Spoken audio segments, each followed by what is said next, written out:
Well, hello, everybody. Welcome back to day 6 of biochemistry stuff. So I'm so happy to be in front of you tonight on a Saturday night.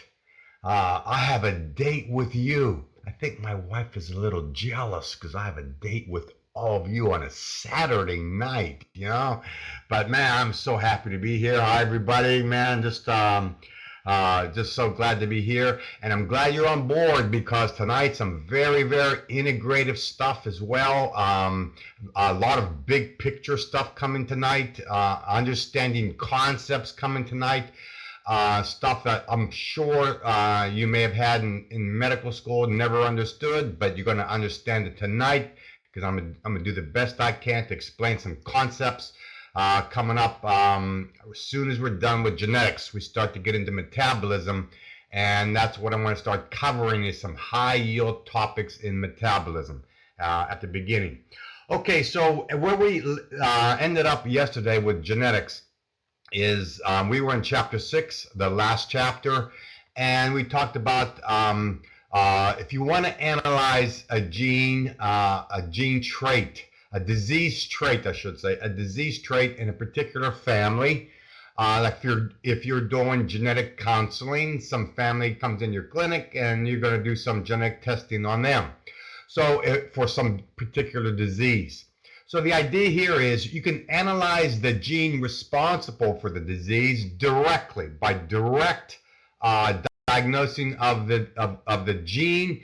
And one of the ways we talked about doing that yesterday was by the dot plot. So we used yesterday an example of the dot plot to analyze a family who has a trait of hemochromatosis.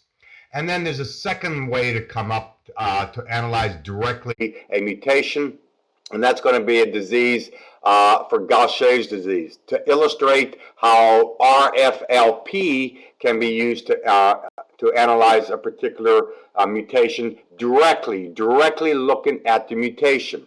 And then after that, we'll talk about two examples of indirectly looking at a particular disease, mutated gene, not by looking at the gene, by looking at the marker near the gene. Okay, and so we'll do two examples of that, and that's called indirect diagnosis, that you're not directly looking at the mutation of the gene.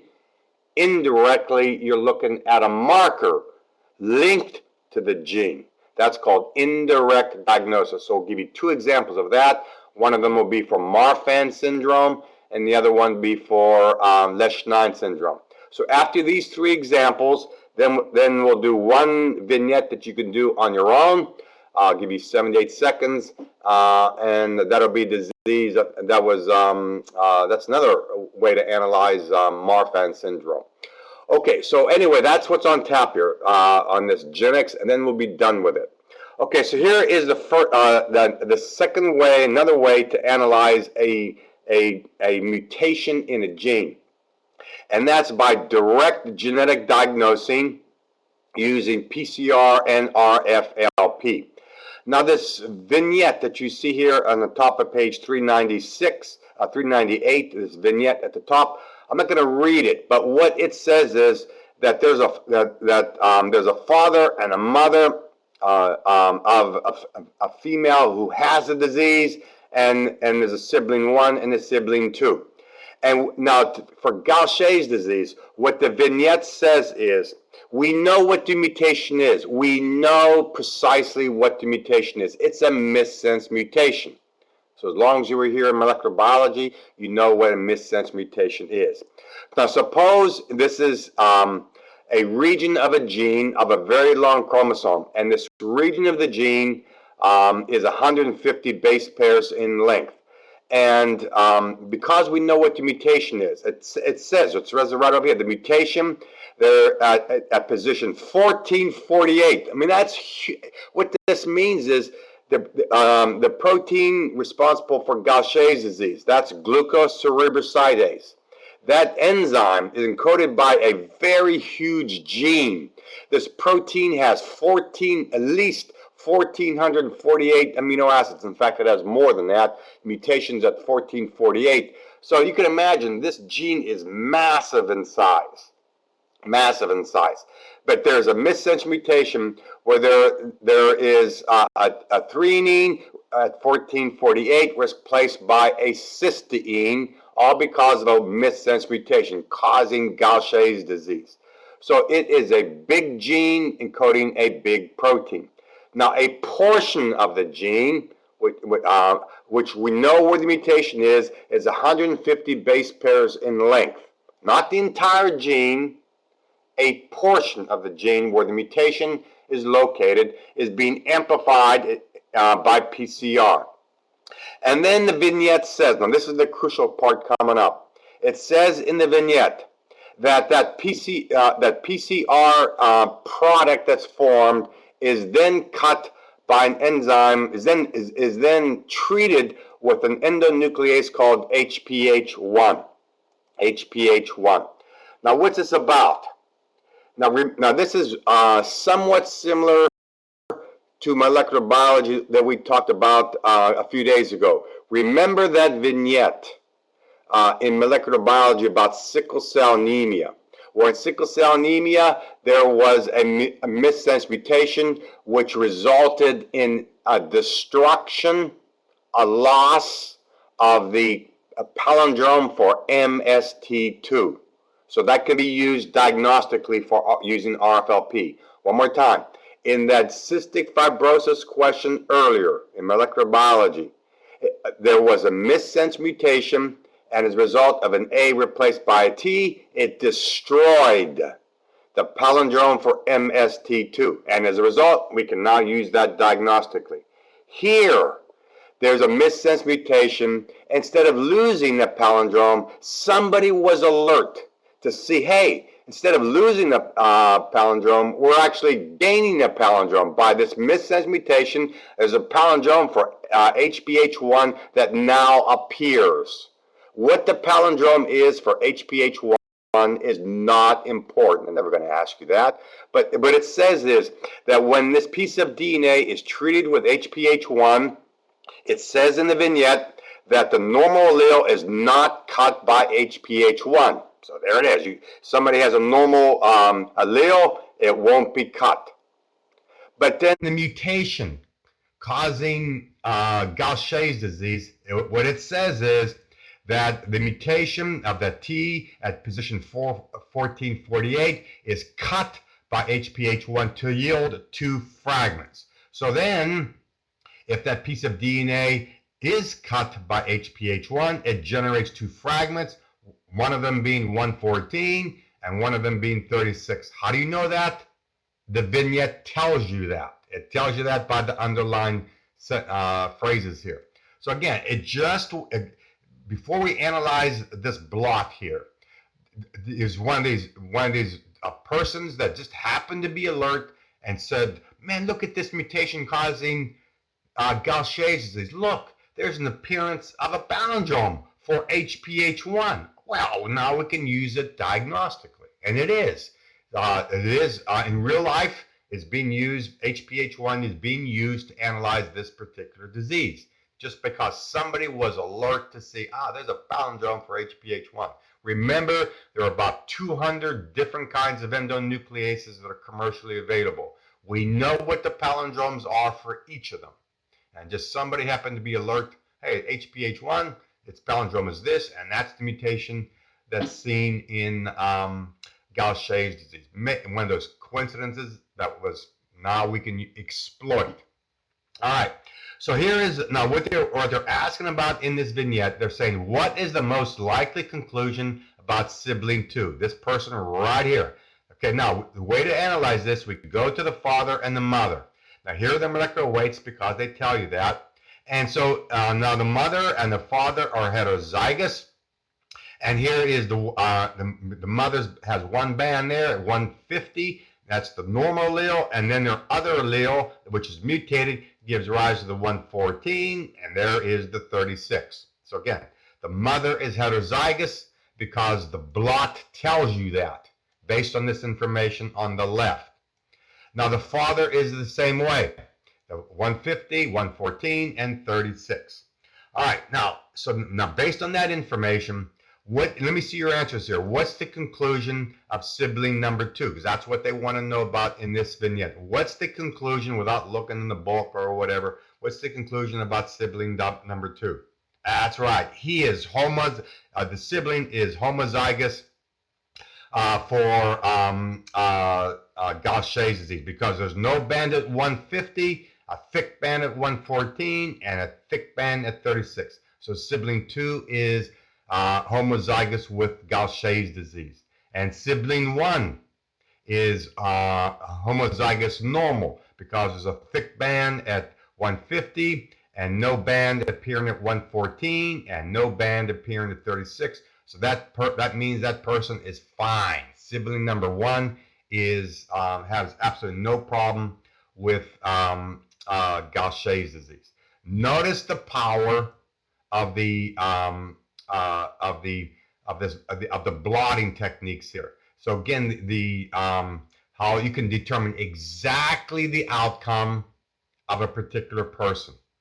These people here, you know exactly what can go on with all these people. None of this stuff like in the past, in the old days, where we do Punnett squares and probability this and probability and all. You know exactly the outcome. In this case here, by directly looking at the mutation. Here. All right, so this is the second example. Now the other two examples coming up are indirect diagnosing.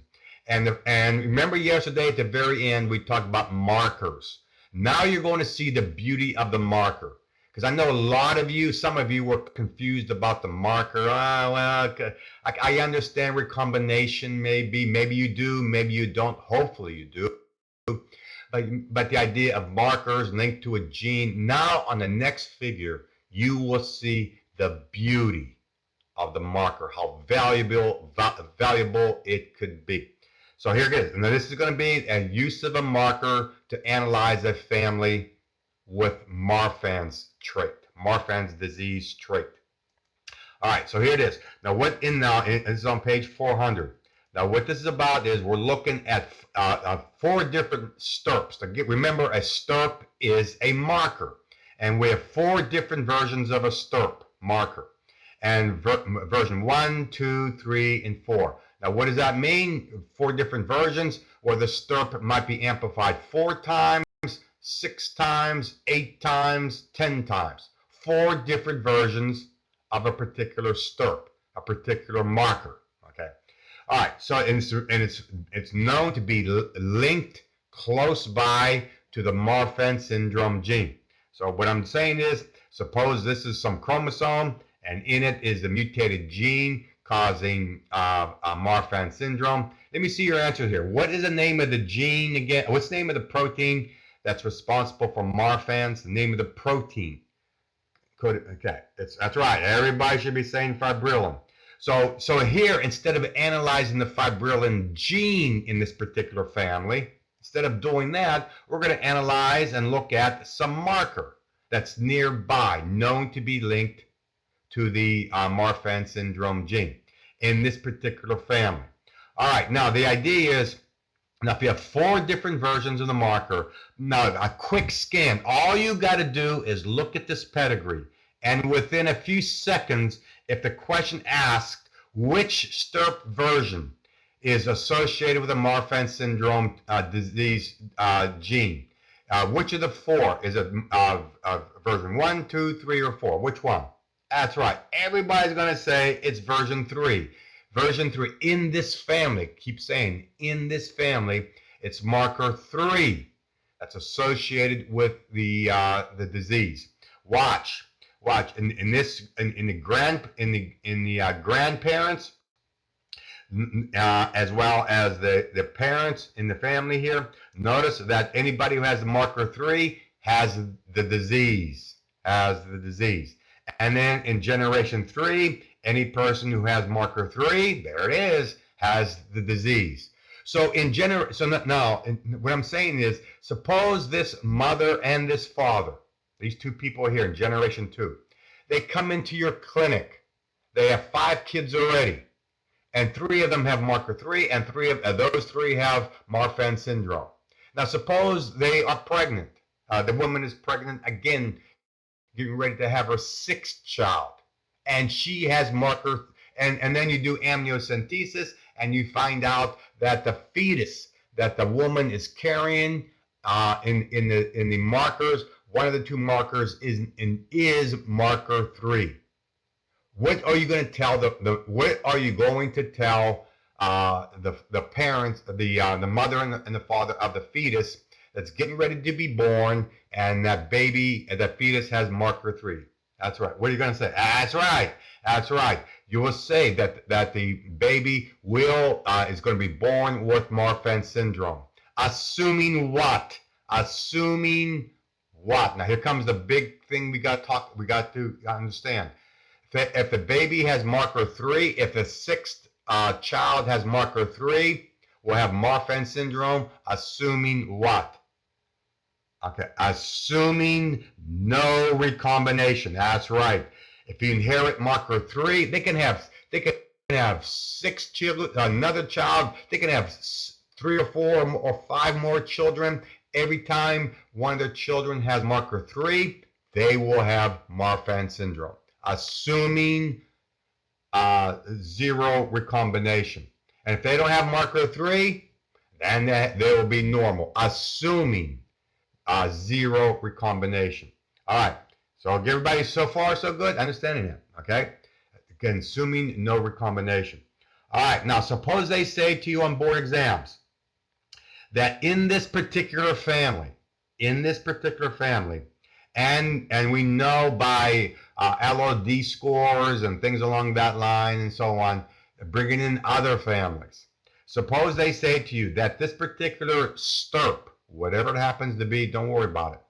But with this particular STIRP, that the recombination frequency is 10%.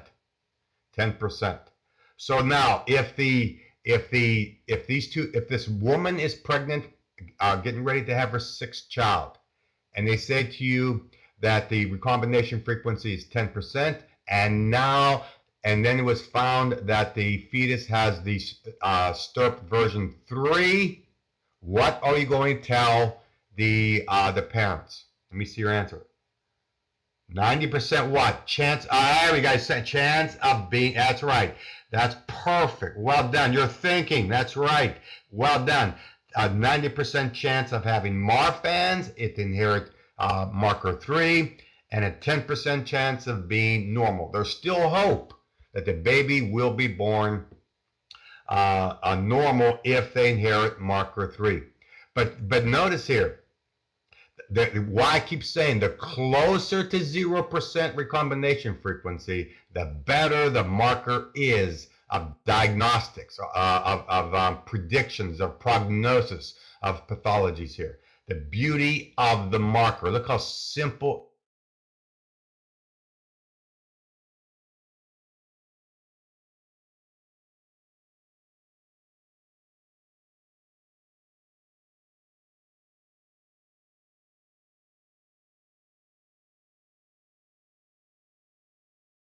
That particular gene, then the less and less recombination, and the more the prediction, the more predictive it is for a particular disease. Okay. All right. So now with that in mind, that's the third. That's indirect genetic diagnosing.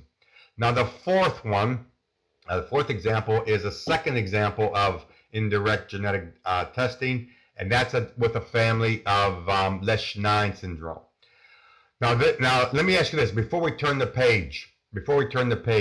What is the mode of inheritance? Everybody should tell me this. What is the mode of inheritance of Lesch-9 syndrome before I turn the page? Not AD. Good try, Gisela. Good try, but not AD. At least you're trying. It's XR. That's right. X-linked recessive. So this is Lesch-9 syndrome, and we're talking about an X-linked recessive disease. You got to know that without them telling you. Okay, it's X-linked. So now what we're going to do is look at a family, and again, what they're going to ask about is what's the best conclusion about the fetus? A typical board question here. And now this is going to be X-linked. So because it's X-linked recessive, it's going to be a little bit more complicated You're gonna say, how am I gonna get to the answer of the fetus in 78 seconds? You say, man, it's not enough time. That's because you got to work fast, and you always got to know, who do you know most about genetically here. And remember that stuff we talked about the other day. Okay, now remember with X-linked recessive diseases. Now what they're looking at here is they're doing RFLP. They're cutting up the DNA by equal R1 by an endonuclease. They're cutting up the DNA. They're cutting up the X chromosome. And they're looking at a fragment that has the mutation. All right, now the idea here is that because it's X-linked, and I'm going to show you letters here, and I'm going to color code the letters to make them a little bit more simple to visualize. Capital X is the normal allele. Little x is the disease allele. Remember, nothing new, nothing new. You saw those earlier in chapter 1. Capital X in blue now is normal. Little x is the disease allele. Okay, now remember another important feature about X-linked recessive is there is no male-to-male inheritance. Please keep that in mind.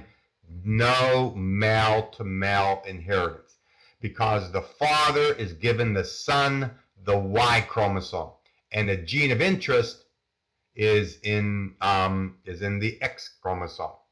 Let me ask you this, just quickly. What's the name of the gene again? What's the name of the enzyme, I should say? What's the name of the enzyme?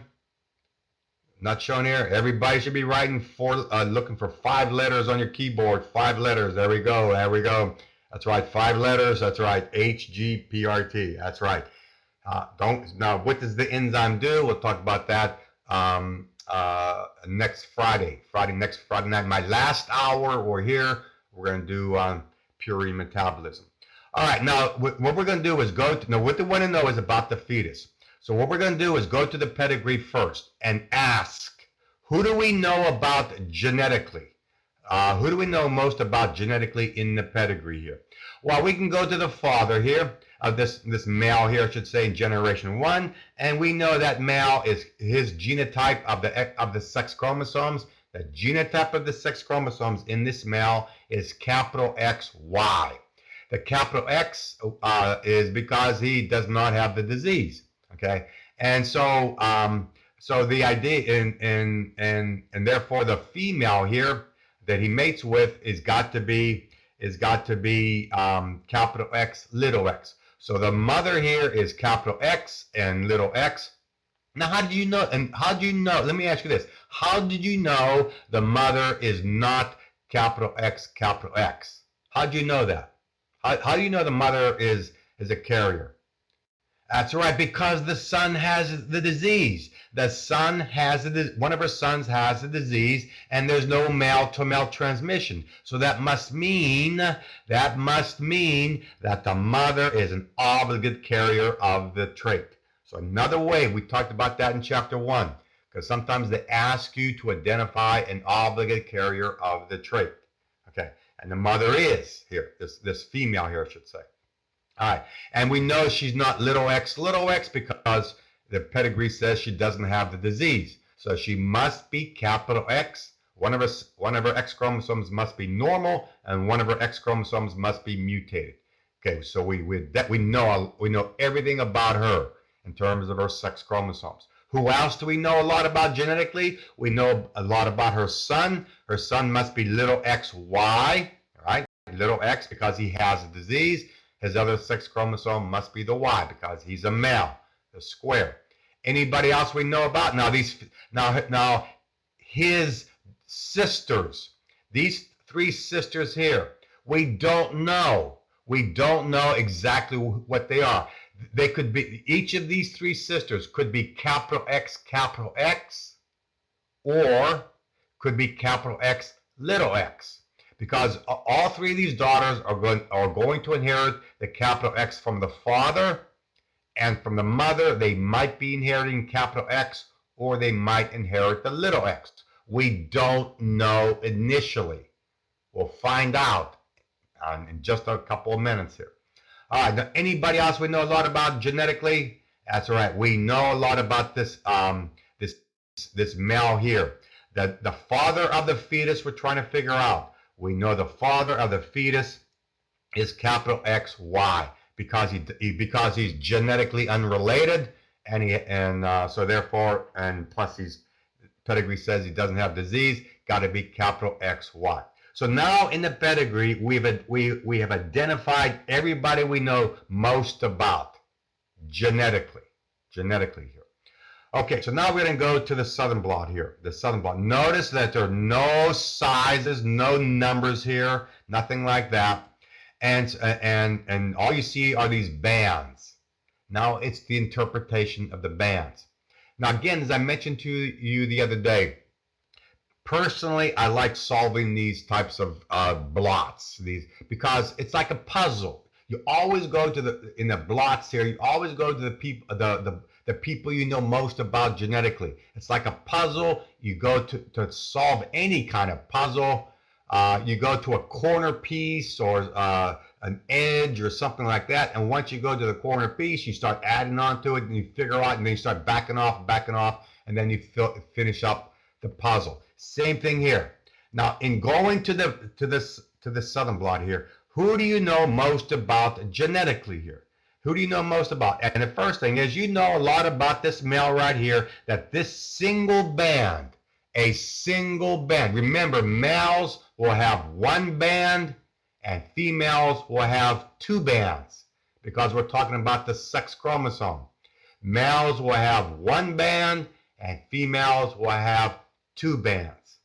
Now the single band in the male, that's what is the is it going to be capital X in blue or little x in purple? And the answer is, because the pedigree says doesn't have the disease, got to be the capital X. All right, now if we went to the mother here, this female here, if we went to her initially here, we don't know. There's two bands here. One of these two bands will be the capital X, and one of these two bands will be the little x. We don't know. But one of these two bands will be capital X, and one of these two bands will be the little x. We don't know initially. We'll find out soon. Soon. All right. So who else do we know a lot about genetically? Well, we know a lot about the son. The son right here. The son right here, remember that the pedigree says has a disease, and therefore the single band he has got to be little x. There it is. There is the little x here. So we make the assignment of him. And by the way, some students ask, how can you have the same size band, and sometimes it is normal and sometimes it is mutated? It could be, it's a missense mutation. A missense mutation will not change the size of the band. One can be normal and one can be mutated. So again, the size of the band, one's normal, one's mutated. The band can be the same size if it's a missense mutation, which HTPRT is due to, a missense mutation of the HTPRT gene. All right, now that we know that information, that's a big clue, because now we can go to the son's mother, and we go to because you got to ask, where did this band come from? That little x in the son, it didn't come from the father, because there's no male-to-male transmission. So this little x in the son has to be coming from the mother. So we must know that the upper band in the mother got to be little x to do the inheritance. To do that inheritance. Again, not hard, just by backing off where the bands come from. Make the assignment, and it's got to be little x is the upper band. And therefore the lower band in the mother now got to be capital X, because we make that assignment because the pedigree says is heterozygous, is capital X, little x. So now we know that that female there is her two bands. Okay, now we can go, where else can we go? We can now go to this the mother of the fetus.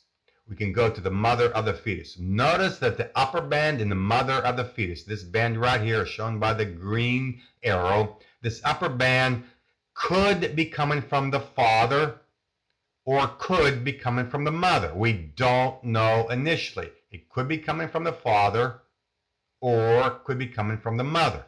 So let's then go to the lower band in the mother of the fetus.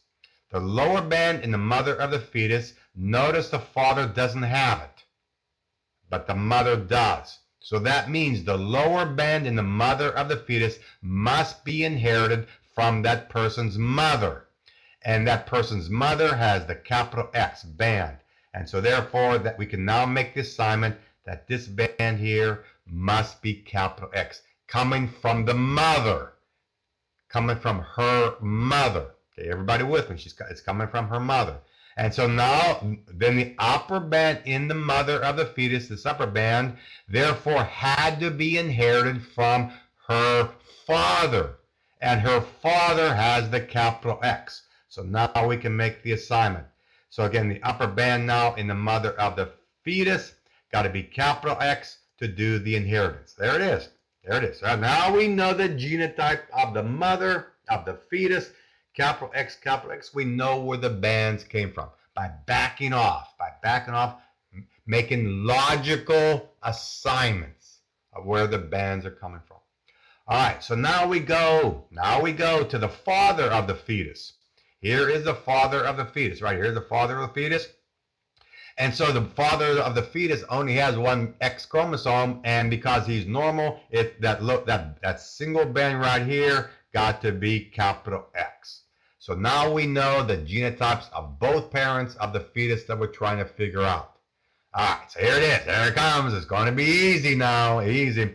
So therefore, the lower band of the fetus, notice the mother doesn't have it, the father does. That means the lower band in the fetus has to be coming from the fetus's father. So now we can make the assignment. That's got to be capital X.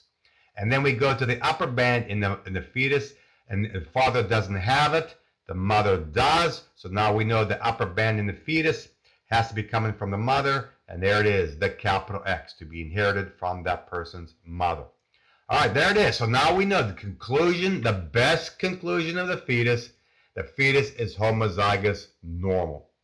Okay, now I know it took a while to figure this out, to explain it, but on board exams, you don't have to explain anything. Just think your way through it, go through it. You can get it done here by just marching your way through the answer here. Now, let me ask you this. What about this? Notice here in this pedigree, the mother of the fetus has two sisters. The RFLP can tell you exactly outcome of those two sisters. Here is the first sister. What can you tell me about this first sister here? What can you tell me about this sister? Is she does not have the disease, but is she a carrier? Is she homozygous normal, or is she heterozygous for the trait? Is she let me see the answer, sir. Is she heterozygous or is she homozygous normal? That's right. Well done. That's right. She is heterozygous with the disease. Why? Because the capital X is coming from her father, the little x coming from her mother. Remember, this is a very thick band. There are two bands there. One is a capital X, one is a little x, and they're overlapping bands. They are the same size band. One is normal, one is mutated, and but they are of the same size. A very thick band here. So this sister is a carrier, obligate carrier. Now we know exactly her outcome. What about the other sister? What about this sister here? The sister to the mother of the fetus. What can you tell me about hers outcome? What is the sister here? By looking at these two bands. That's right. Well done, everybody. Upper band got to be capital X, and the lower band got to be capital X, because the lower band's coming from the mother, because the father doesn't have it. The upper band, therefore, has to be coming from the father. Therefore, that sister of the mother of the fetus got to be capital X, homozygous normal. The power of the RFLP. All right. So now, again, now what we're going to do right now is Beth is going to bring up the selection pod, and we're going to do and then Beth is going to give you 78 seconds. Again, the entire time. Because you look at a question like this and say, man, how can I get this done in 78 seconds? You know, man, this is too hard. I'm going to give you, I'll give you a somewhat similar question. I'm going to give you the entire 70, excuse me, 78 seconds to give you an idea. How long does it take? So here comes the question. It's one question, then we'll move on. Excuse me. Beth, maybe move the time. Oh, okay, thank you.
Ten seconds.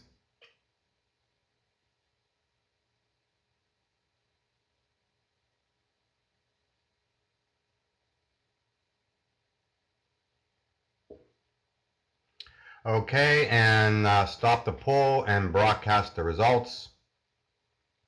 Okay. Oop, okay. I don't know what happened there. Okay. Well, anyway, I saw the results right before they were. Maybe okay. It was looks like option B and C were the primary respondents. Options B and C. There we go. Okay. Broadcast those results. Okay. Okay. There it is. Okay. So it looks like B and C were. Okay. End this poll here. It continues to go on. It has a life of its own. Okay, any case, looks like about 2/3 of students put option C, and about 1/3 of students put option B, and a few here or there, that kind of thing. All right, and that is exactly what I usually see on this type of question here. Now, before we get to, oh, by the way, I saw on the public chat pod there, on the previous question about the fetus, you can see that the fetus is also diagnosed as a female because it has the 2 bands of the X chromosome. So I didn't say anything about it because it should be obvious, right? 2 bands in the fetus. The fetus is therefore has to be a female. All right, now this question. The answer to this question is we're talking about Marfan's, and the answer is C. Now, those of you who got it wrong, I'll explain it to you and why you got it wrong in just a minute. All right, now the idea is, I mean, it'll be obvious. Oh yeah, that's right. Now I forgot. Okay, so now remember when you get a vignette like this. Now we're talking about Marfan syndrome, and they say Marfan syndrome. This woman has Marfan's, and it says it's a dominant disease, autosomal dominant. Everybody should know that. And they're looking at a particular stirp, and here is the pedigree, and here is the blot. All right, now here, you don't even have to go to the pedigree. You can just go to the blot. And notice again, there's no numbers. All you're seeing are bands. So the way you do this is, again, just go right to the blot and say, who do you know most about genetically? And remember with this autosomal dominant diseases, what do the letters stand for? Now here, in purple, I'm going to put the diseases allele, which is the capital A. With autosomal dominant disorders, the capital A is the disease allele, little a is the normal allele. All right, now based on this information, let's just go to the blot. Who do you know a lot about genetically? Well, you know a lot about this male right here. This male right there has that has 2 bands, and it's a thick band, overlapping bands. So what can you tell me about these 2 bands here? What can you tell me about these 2 bands in the male? Are they capital A, little a, capital A, little a, little a? What are they? That's right. That got to be little a, little a. All right. Just go to the people you know most about genetically. Now, if you went to this male, this female right here, she has the disease. So we know it's going to be at least one of the alleles will be capital A, but it could, so she could be capital A, or could be capital A, little a. We don't know initially. We'll figure it out shortly. So who else do we know a lot about? Well, we know their offspring right here. The offspring, this son right here, does not have the disease. The pedigree says so. So therefore, because it's an autosomal dominant disorder, what must these two bands be? Well, one of these bands is coming from the father, and one of them is coming from the mother. And therefore, it's got to be little a, because the son doesn't have the disease. And so therefore, be little a, little a. The lower band's coming from the father. The upper band has to be coming from the mother. And now we can make the assignments of the mother. The mother's got to be capital A, to do the inheritance. There it is. Now we know. Okay, there it is.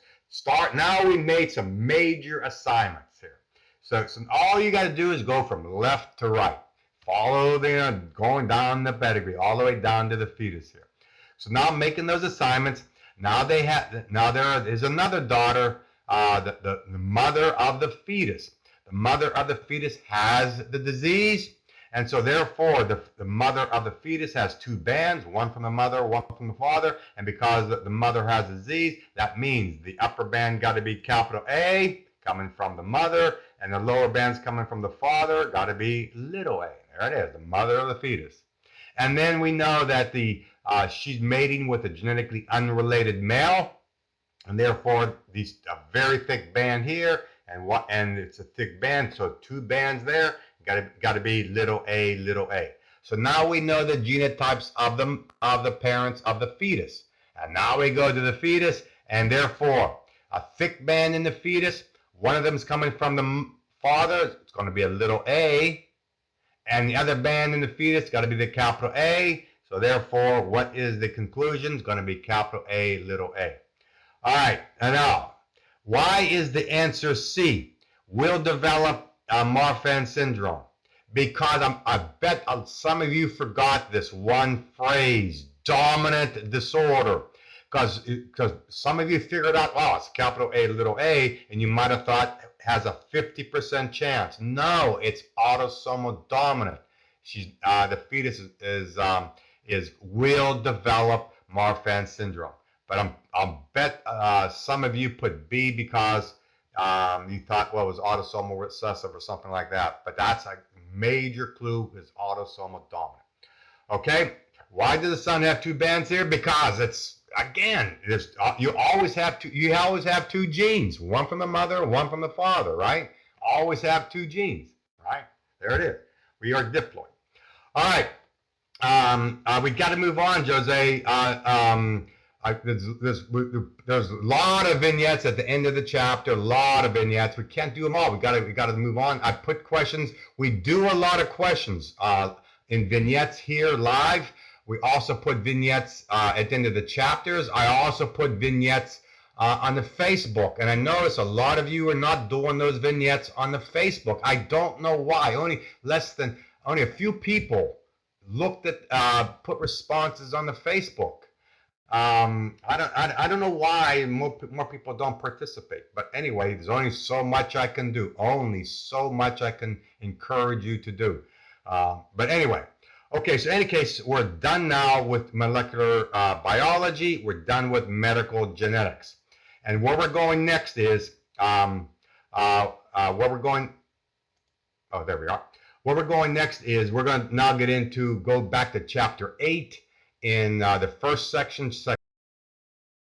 Okay, now what's coming up next is we're going to get into, on page 117, 118, 19, we're going to get into amino acid and enzyme issues.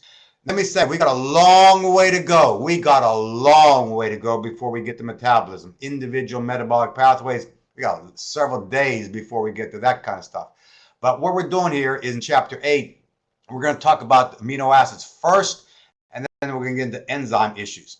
Now, regarding the amino acids here is what I plan on doing is talking about all 20 amino acids and one at a time and just highlighting one or more issues of all 20 amino acids.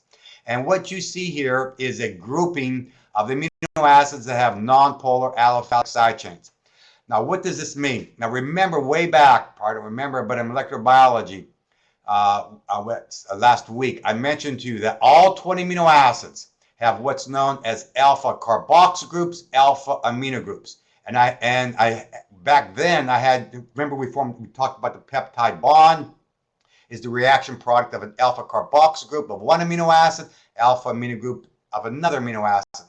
And I asked you, what does that mean? Alpha carboxyl group, alpha amino groups.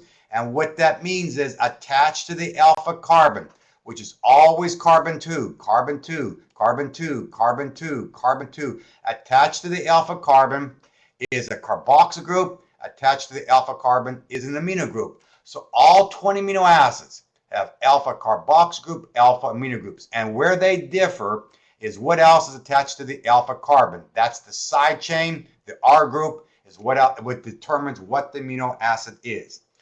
Okay, now one thing I want to stress here right at the beginning about these amino acids, just like we talked about regarding purines and pyrimidines, don't go memorizing exact structures. They're not going to show you a structure on the national board and ask you, is that valine or is that leucine or what is it? Don't worry about exact structures, but you should know roughly what they look like.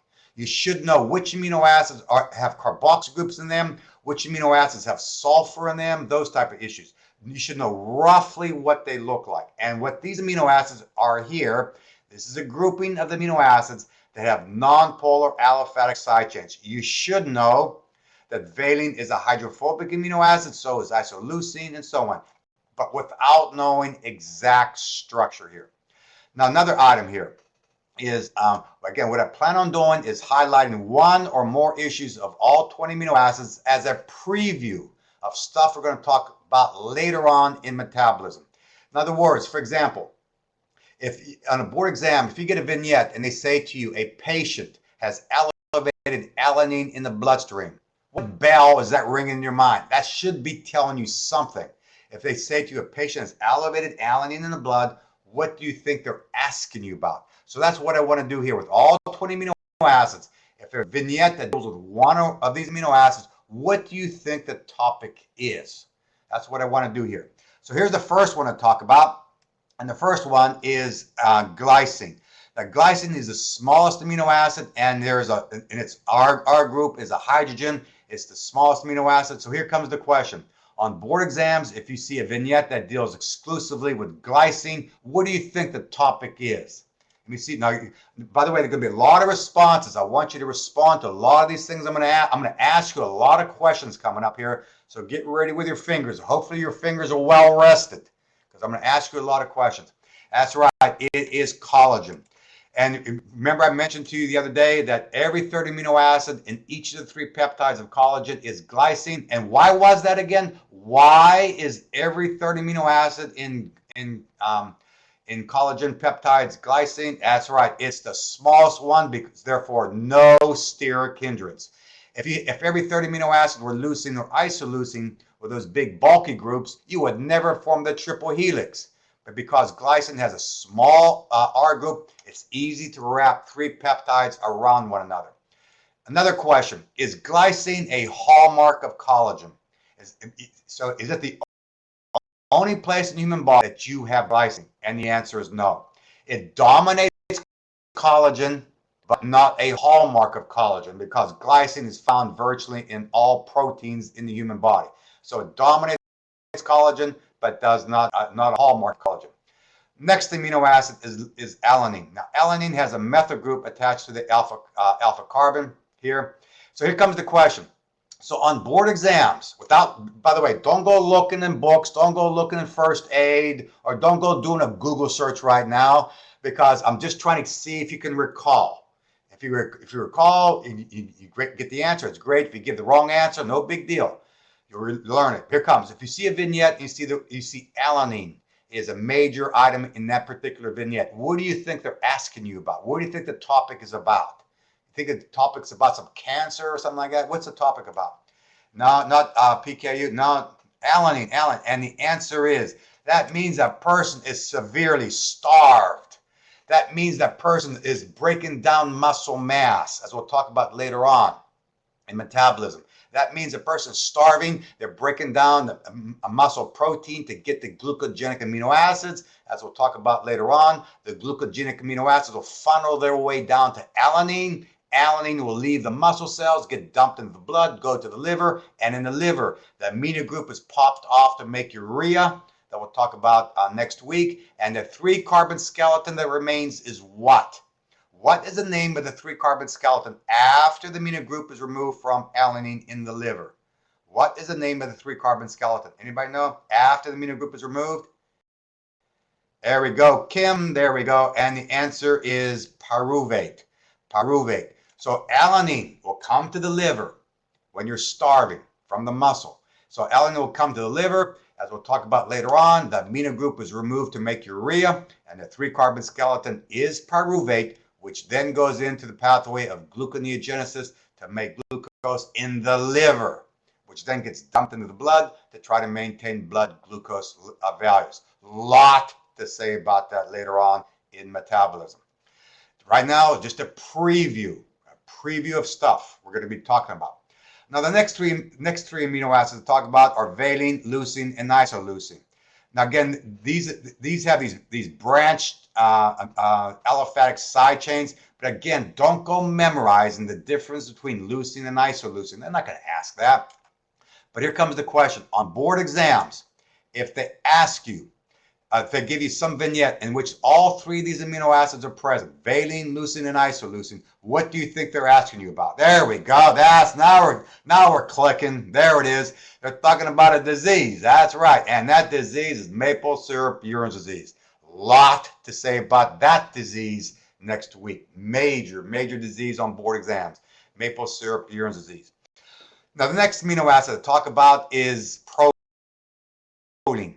Now, proline, if you're going to see it as an amino acid by itself, most likely it's going to be in the context of hydroxyproline, which, as you know, is in collagen. And remember we talked about this green arrow the other day, and it makes hydroxyproline by the enzyme. What's the name of that enzyme again? The name of the enzyme that hydroxylates proline. I forget that enzyme. Name of the enzyme hydroxylates proline. Oh, yeah. That's right. Proline hydroxylase. I was almost reaching for my first aid book to find out the name of the enzyme hydroxylates proline. Proline hydroxylase. Whew.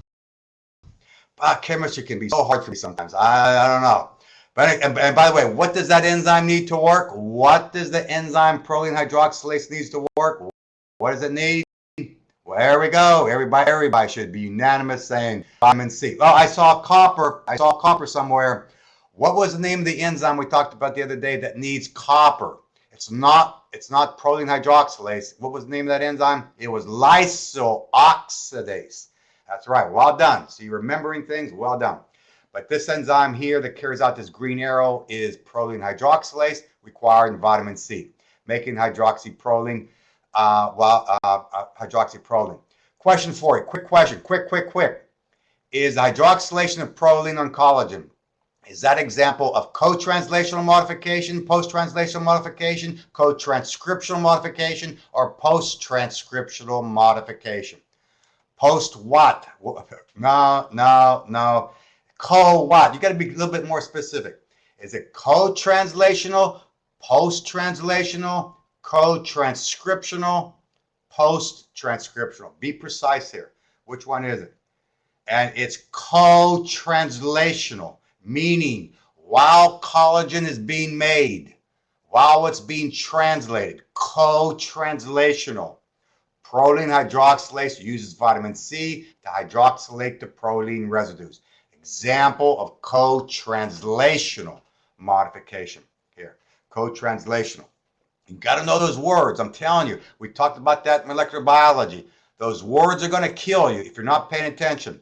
Replication, transcription, translation.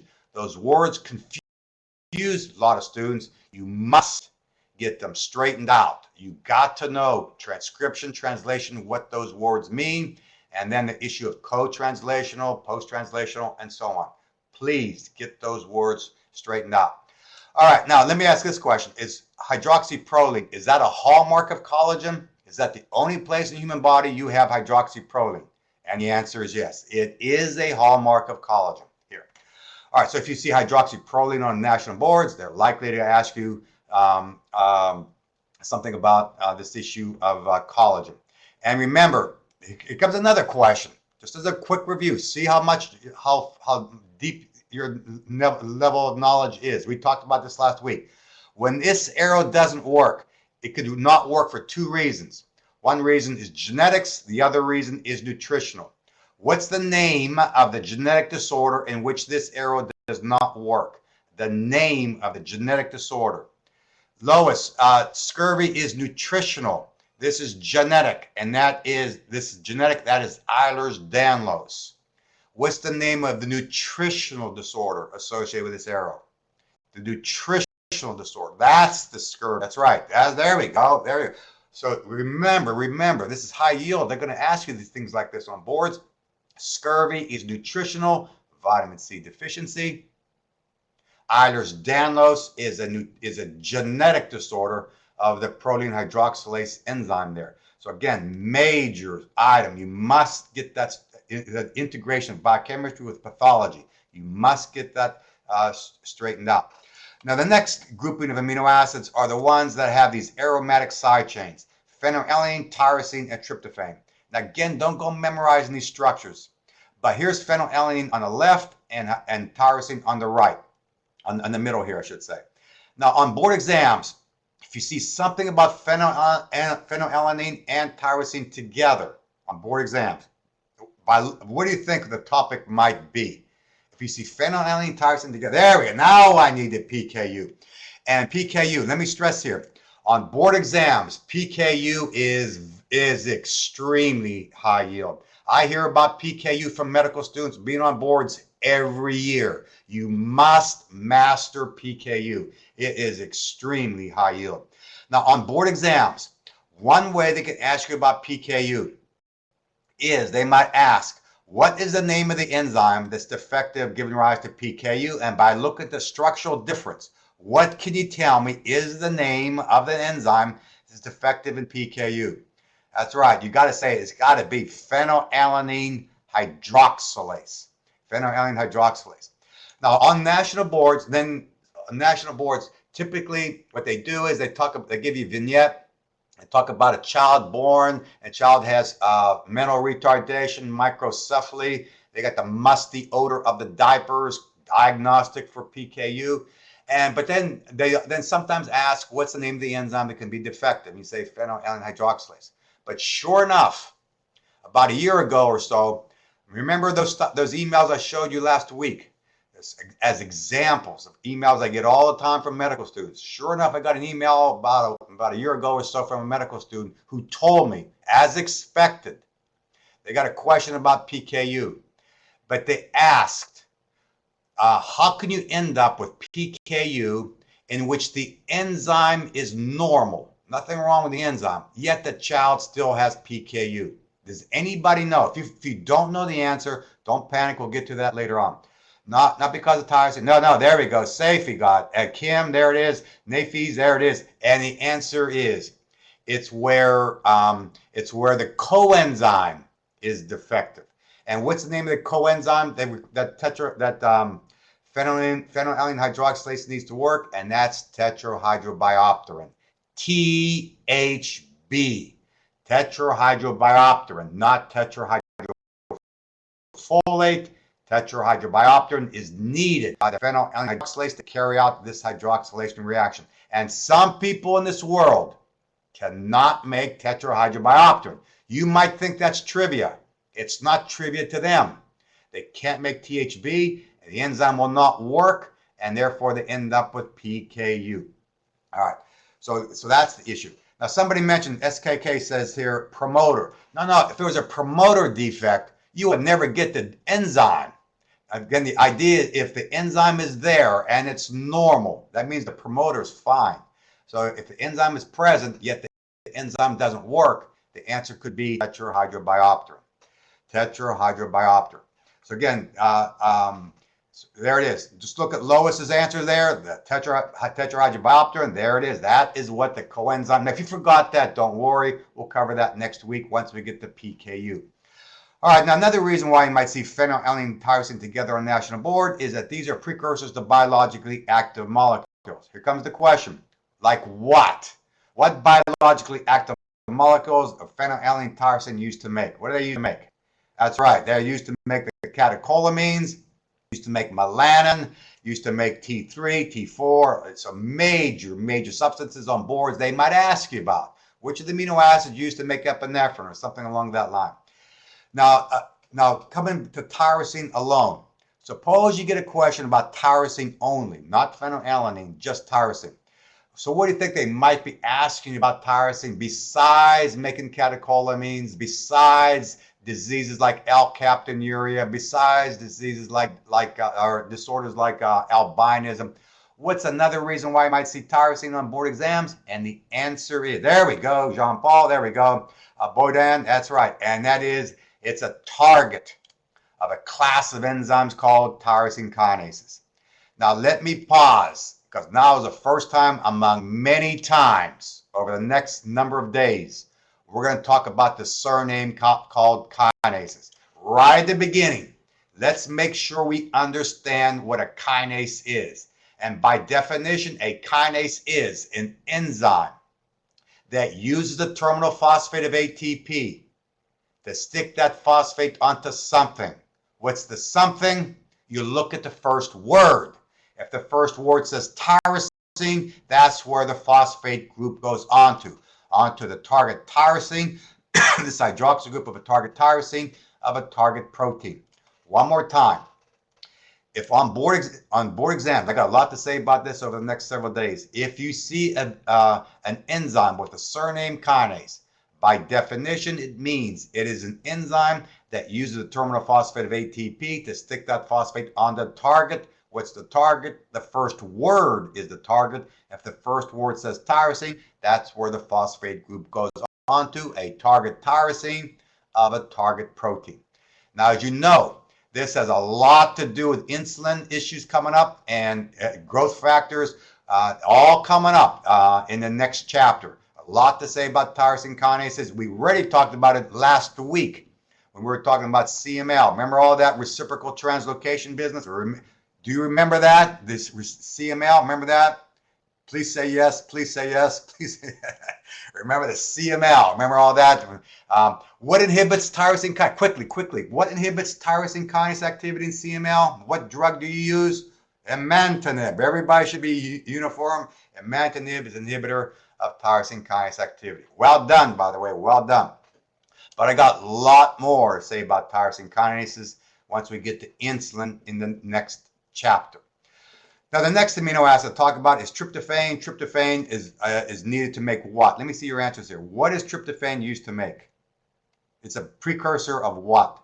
That's right, serotonin. That's right. What else is it used to make? There we go. I saw it there. I went by too quick, but anyway, it is niacin. Yes, it can be used to make melatonin, those type of things. But for boards, most likely, if they ask you something about tryptophan used to make something, it's used in the context of making serotonin or making niacin. Please keep in mind, tryptophan used to make niacin. Later on, I'm going to ask you. Don't answer now, but later on I'm going to ask you, what's the name of the genetic disorder associated with your knowledge that tryptophan is used to make niacin? Don't answer now, but we'll get to that issue later on. I'm teasing you. I'm just teasing you with regard to stuff coming up later on. I'm giving you all these teasers that hopefully you want to show up later on. Okay, now next group of amino acids are the ones that are charged. And these ones that are charged at the top are the ones that are positively charged, the ones at the bottom. That's right, Alex, anticipation. That's right, anticipation. And we're not talking about Huntington's disease, anticipation. Remember that business of the triplet repeats and get more in successive generations? That's anticipation. Is that what you're referring to, Alex? Anticipation. The genetic term anticipation. All right, now I know, I was joking with you there. Okay, but you gave me a lead. See, you gave me a segue to try to draw back information from previous lectures. See, so I was just trying to, oh yeah, anticipation. I can use that as a basis as a springboard to bring back something we talked about earlier, to reinforce, to regurgitate the things we talked about earlier, to remember, practice. That's right. All right, so anticipation, we talked about that in genetics. All right, now at the top of the figure here are the amino acids that are positively charged. Now again, don't go memorizing structures. Lysine, arginine, histidine are positively charged. What is important though, these have amino groups in them, why they're positively charged. And what's also important is that you should know that lysine and arginine are strongly positively charged. Histidine is weakly positively charged. So on board exams, if you see something about lysine and arginine together, but not histidine on board exams, what do you think they're asking you about? Something about lysine and arginine together. There we go. That's right. Histones, the histone issue there, because histones, as we talked about earlier, are a positive character to them because they're dominated by lysine and arginine.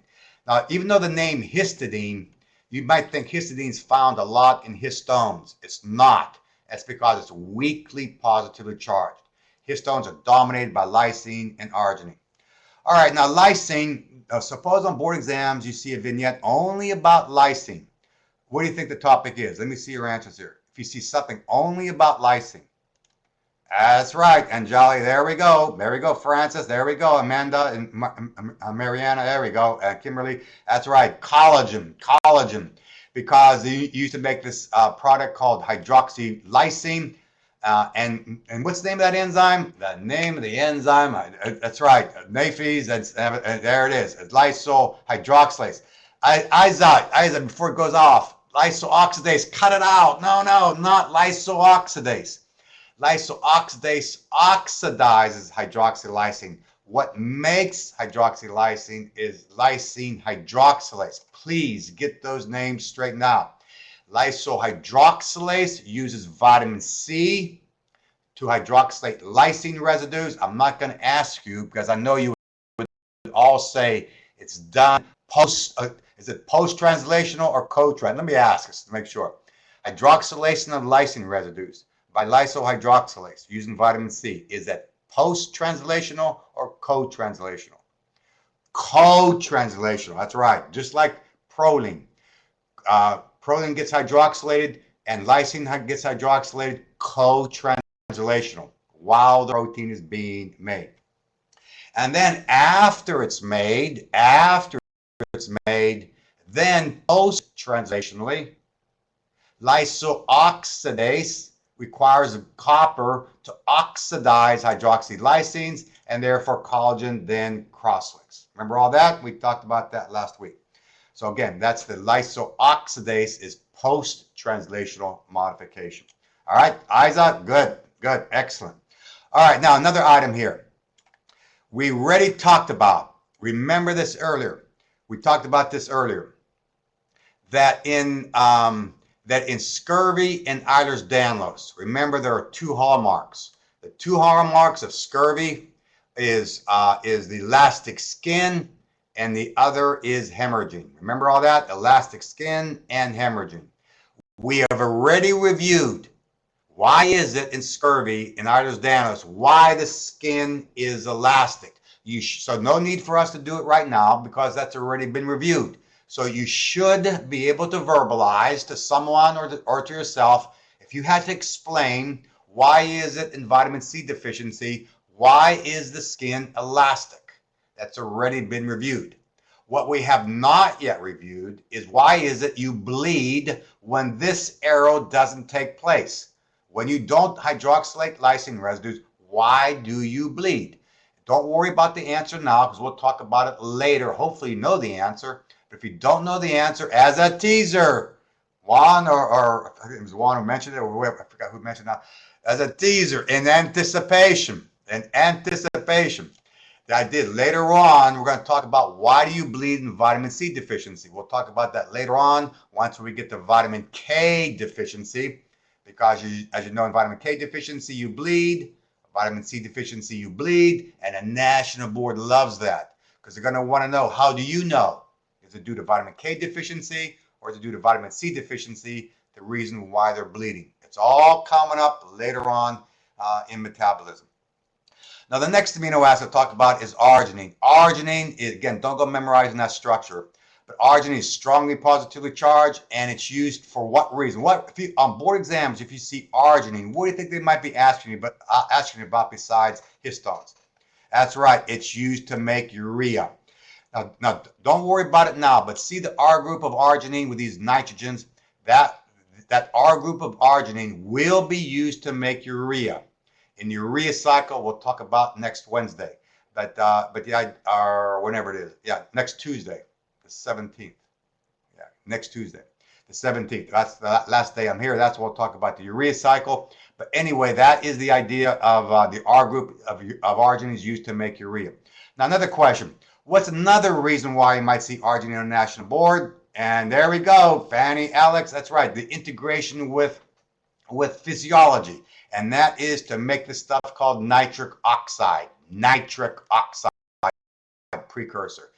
Now, so what happens is, as we'll talk about later on in biochemistry, as well as physiology, Dr. Wilson will hammer this later on in physiology. Again, you're going to love Dr. Wilson. He'll talk about how nitric oxide everybody knows, listening to me, that nitric oxide causes vasodilation. And Dr. Wilson will hammer that home as well. But I'm hoping you already know. You're sitting back there. If I were to ask you, I'm not going to ask you right now, but later on I will. How does nitric oxide cause vasodilation? You know it does. But how does it cause vasodilation? Now, if you don't know how, it's a teaser. Come back a little bit later. We'll talk about that in the next chapter. How does nitric oxide cause vasodilation? How does nitroprusside? What's the biochemistry of nitroprusside causing vasodilation? It's all coming up a little bit later. Okay, now moving on. Now, the next amino acid I talk about is histidine. And if you see something about histidine on board exams, you would say it's in the active site of many enzymes carrying out catalysis. It's also used to make the biological precursor called histamine. Okay, now at the bottom of the figure are the two amino acids that are negatively charged. And these two amino acids are aspartic acid and glutamic acid, or aspartate or glutamate. Just to make sure we understand this. When you see the ATE ending, it might sound obvious to some of you, but just to make sure, when you see the ATE ending, it's referring to the salt form of the acid. So on board exams, you might see it called aspartic acid, or you might see it called aspartate. It's one and the same thing, depends on the pH. I know it sounds obvious, but I'm just making sure. Now, it's somewhat important to know that aspartic acid has 4 carbons and glutamate has 5 carbons. And in the periphery of the terminal carbon is a carboxyl group. So here comes aspartic acid. So on board exams, if you see aspartic acid on board exams, what do you think the topic might be? What do you think they're asking you about if you see aspartic acid on board exams? That's right. There we go. Lois, Anjali. There we go. There we go. Upland. That's right. Supriya. There we go, everybody. That's right. It's used to make urea. See that nitrogen on aspartic acid? Next Tuesday and September 17th, you'll see that nitrogen going into making urea. We'll talk about that next week. Now, glutamate on the right side, as you know, it's used for many, many things, all these type of things. But one of the things glutamate is used to make with these 5 carbons is to make what? What is glutamate used to make? That's right, it's used to make GABA. But now let me show you something here. I'm going to show you why, if you know a little bit of biochemistry, just a little bit of biochemistry, how it goes a long way. If I were to ask you, because it'll take a while to, but if I were to ask you, what does GABA stand for? What do the letters in GABA stand for? You don't have to type it up because I know it takes a little bit of time to type it up. You would all say, there we go, Mar, Aman, there we go. Look at it, there it is, look at it, everybody's typing. Yeah, wow. Wow, look at that. Everybody's typing in the right answer. It stands for gamma amino butyric acid. Gamma amino butyric acid. Did you ever ask where that name comes from? Kind of a weird name. Did you ever ask where the name comes from? Here is where a little bit of biochemistry takes place. It goes a long way. See glutamate over here? Glutamate. Here's carbon 1, 2, 3, 4, 5. Nothing new there. But which one's the alpha carbon? Here's the alpha carbon, beta carbon, gamma carbon, right? But now what happens to go from glutamate to GABA? What happens? Watch by PowerPoint. Watch by PowerPoint. See this carboxyl group here, carbon 1? Watch by PowerPoint it disappearing. But now when it disappears, which one now becomes the alpha carbon? You always start with the carboxyl group as carbon 1, 2, 3, 4. Remember, carbon 2 is always the alpha carbon. Here's the beta carbon. Here it now becomes the gamma carbon. Here comes the name. Gamma amino butyric acid. Gamma amino butyric acid. Wow. Biochemistry, man. Make it your friend, you know? Make it your friend. Make it your friend.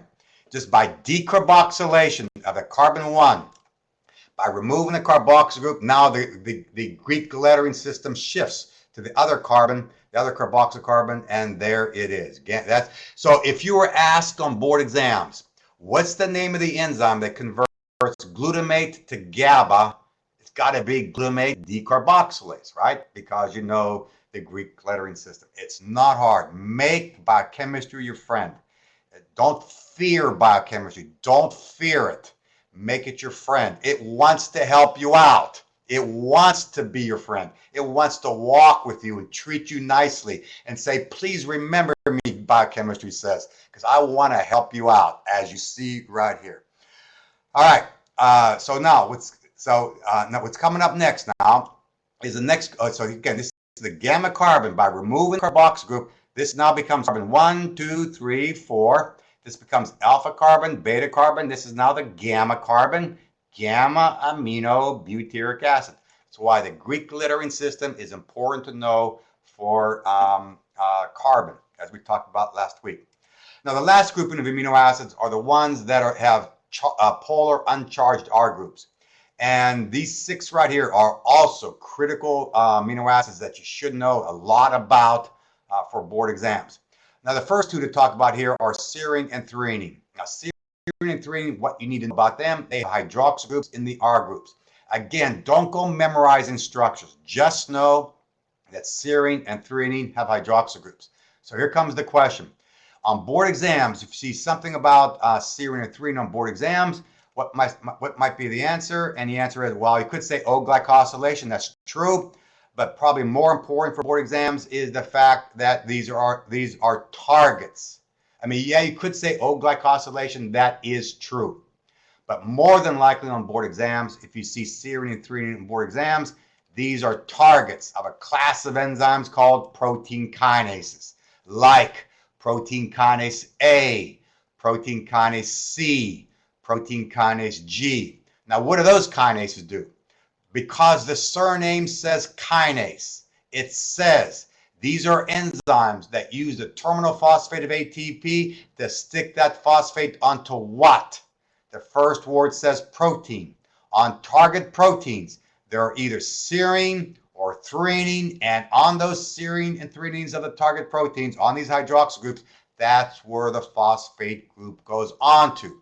You're putting these enzymes like protein kinase A. Puts hydroxyl groups, puts phosphates on hydroxyl groups of serine and threonine of target proteins. Matter of fact, you can consider protein kinase A as a serine threonine kinase, as opposed to a tyrosine kinase that we talked about a few minutes ago. These are serine threonine kinases that put phosphates by using ATP to put the phosphate on target hydroxyl groups of target proteins. Protein kinase A, and so on. Now, the next 2 amino acids are the ones that have sulfur in them. And one of these is cysteine, and the other is methionine. Now, cysteine, notice what its sulfur is. It's a sulfhydryl group. Now, the sulfhydryl group of cysteine can be used to, one reason why cysteine is important is used to maintain the tertiary structure of proteins by forming disulfide bonds. But there's another thing I want to say about sulfhydryl groups. Now, this is going to be critical for you to understand. It turns out that sulfhydryl groups are deadly for human beings. Sulfhydryl groups are deadly for human beings. And why? And the reason is because sulfhydryl groups, I'm going to tell you a term right now that I know a lot of you listening to me right now are going to go, ooh, man, that hurts. Here comes a term I know medical students hate. Sulfhydryl groups can be deadly for human beings, and the reason is because sulfhydryl groups, here comes the term, sulfhydryl groups are very, here it comes, sulfhydryl groups are very potent. Get ready now. Sulfhydryl groups are very potent reductants, reducing agents, electron donors. Now, if you're thinking, oh man, I hate reductants, I hate oxidation, hey, that's life. You got to understand oxidation reduction. It is the basis of life. As we'll talk about later on in metabolism, you must know oxidation reduction reactions. That is the basis of life. Coming up later on, there's a lot to say about this.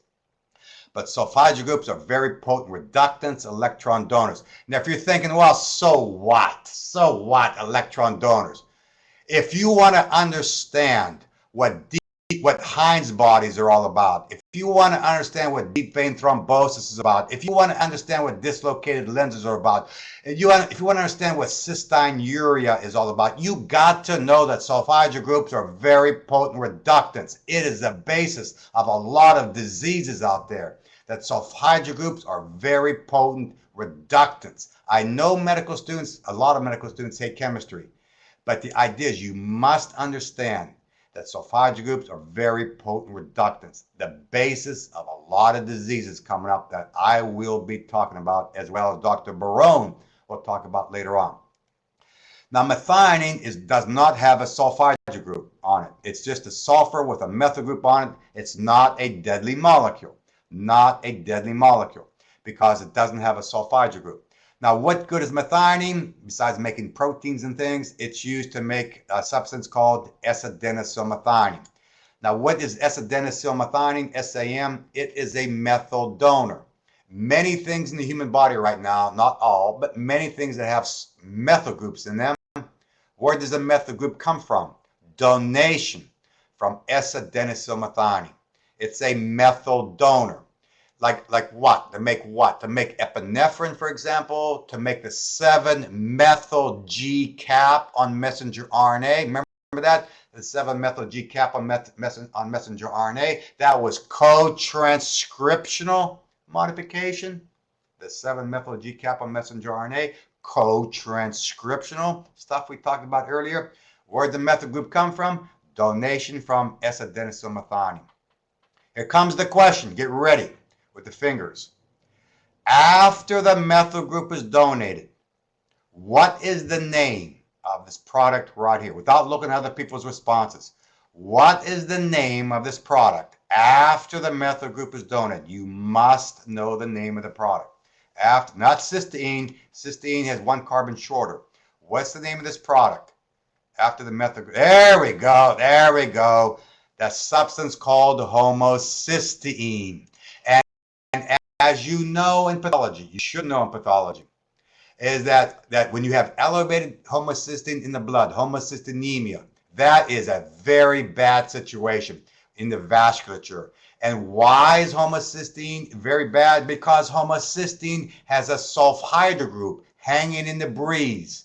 After the methyl group is donated from methionine, there is a sulfhydryl group hanging in the breeze on this thing called homocysteine.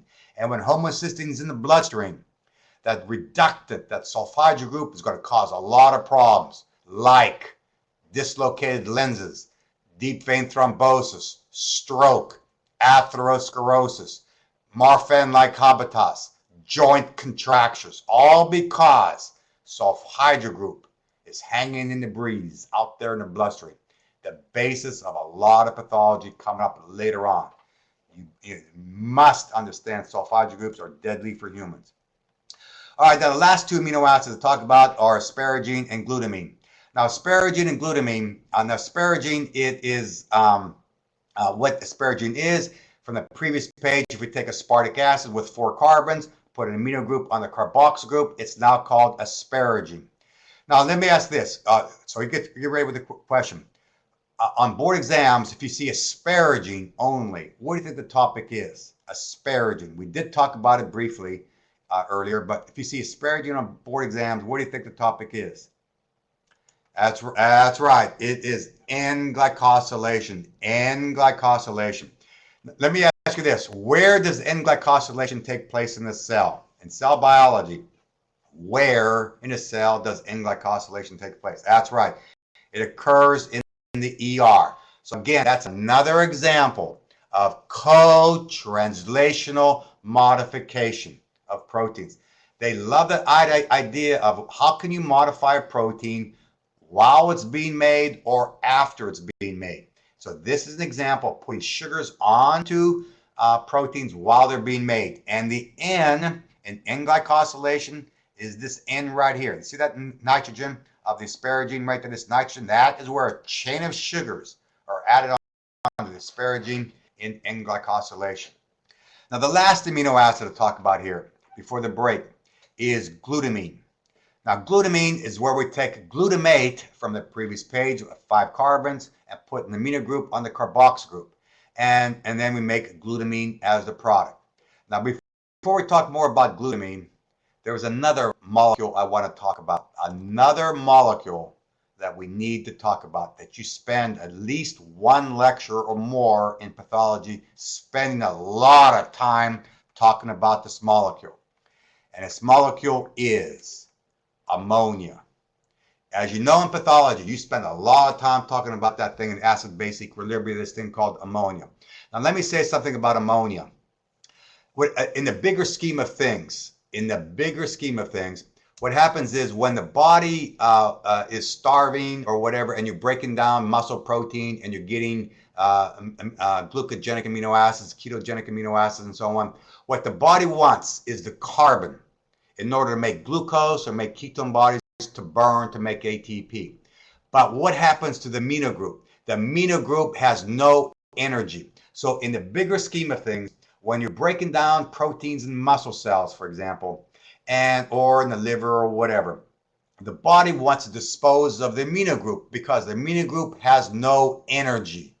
The body wants the carbon of amino acids to burn to make ATP, but the amino group is useless, has no energy, so the body wants to dispose of the amino group, and so the body wants to get the amino group to the kidney so it could pee out the amino group via the kidney into the urine. So the idea there is that if you have the muscle cell and then you want to get the amino group to the kidney, you got this thing here called the bloodstream. So here comes a question for you. Get ready with your fingers. And you must know the answer. If you give the wrong answer, don't worry, but you'll never forget the right answer here. But you must, as a physician, you got to know the correct answer. But when you dump ammonia into the blood, what happens to the pH? Does the pH increase, decrease, or no change? You must know the answer. Does the pH increase, decrease, or no change? Now I can see about half the answers. It looks like more of the answers are decrease. A lot of the answers are increase. A few of them are no change. Okay, here comes the answer. You must know the answer here. And the answer is the pH increases. Now why does it increase? Because ammonia is a weak base. And what it does is ammonia picks up the proton from water to form ammonium ion. That's not the problem. The problem is the right side. The right side is OH negative, base, alkali. You become alkalotic if you dump ammonia into the bloodstream. And so again, you spend a lot of time talking about this in acid-base equilibrium. Remember all that Henderson-Hasselbalch stuff, all that stuff you talked about in pathology as well as biochemistry. But the idea is you don't. So the body, you may hate chemistry, you may despise chemistry. Your body loves chemistry. It appreciates chemistry. It understands chemistry. Your body took a course in chemistry. It knows this thing right here. It knows this equilibrium right here. It knows this. It knows don't dump ammonia into the blood because the pH would rise and you'd be dead in no time. You get a cerebral edema and the pH would rise. You'd be dead in no time. So because the body knows chemistry, what it's going to do is it's going to take, when it wants to dispose of this amino group, it's going to take the amino group and put it onto the R group of glutamate to form glutamine. Here's glutamine right here. Now here comes the question. What is the name in organic chemistry? What is the name of this bond right here? You take an amino group, you put on a carboxyl group. What is the name of the bond? I'm not trying to bore you here. I'm trying to make you understand what your body is doing. What's the name of this bond? That's right. Navies, there we go. It's called an amide bond. An amide bond. Now why? Here comes the why question. Why is your body putting an amino group on glutamate to form glutamine? Here comes the question for you. And then once you make glutamine, you dump glutamine into the bloodstream. Here comes the question. What happens to the pH? When you dump glutamine into the bloodstream, does the pH increase, decrease, or no change? There it is. There we go. And the answer is no change. Why not?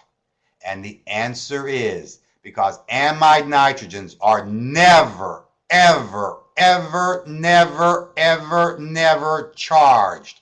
And that's why the body does this, because it knows chemistry of amide bonds, and therefore it makes glutamine and it dumps glutamine into the bloodstream from the liver, from the muscle or whatever. It dumps glutamine in the blood and it doesn't change the pH. And then glutamine heads over to the kidney, and the kidney, the amino group is hacked off, and you'll pee out ammonia into the urine. Beautiful how this is. You may hate chemistry, but your body loves chemistry. It loves chemistry. It loves chemistry. It knows chemistry. It appreciates. It knows this thing. Don't dump ammonia in the blood. You become alkalotic, you be dead. Therefore, you put it on glutamate to form glutamine. You send it in the blood. It doesn't change the pH. Harmless molecule. Send it over to the kidney. You hack the amino group off, and there it is. And then you pee out ammonium ion into the urine. And if you forgot that, that's coming up next Tuesday as well. This issue of ammonia. You must understand ammonia. You spend a lot of time talking about it in pathology. You must understand. And when something goes wrong with this in biochemistry, in pathology, when something goes wrong with this and you have too much ammonia in the bloodstream, hyperammonemia, and you know that's bad news. Hyperammonemia when something goes wrong with this ammonia business. A lot to say about that in biochemistry later on next week. Okay, so what we're going to do right now is take a 10-minute. Let's see. Julie has a question. Or weak base, or any answer for what's the question? I don't know.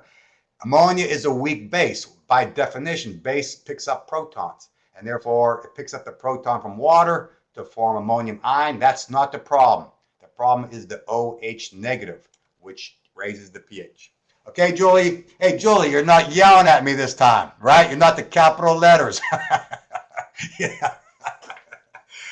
You're great, Julie. You're great. That capital letter stuff last week, man, you really faked me out with those capital. That's the first time I ever saw. That was great. I like that. Okay, so anyway, you wanted my attention, right? So you capitalized, hey, Turco, tell me, what does this mean? All right, let's take a minute break, and I will be right back and see you in 10.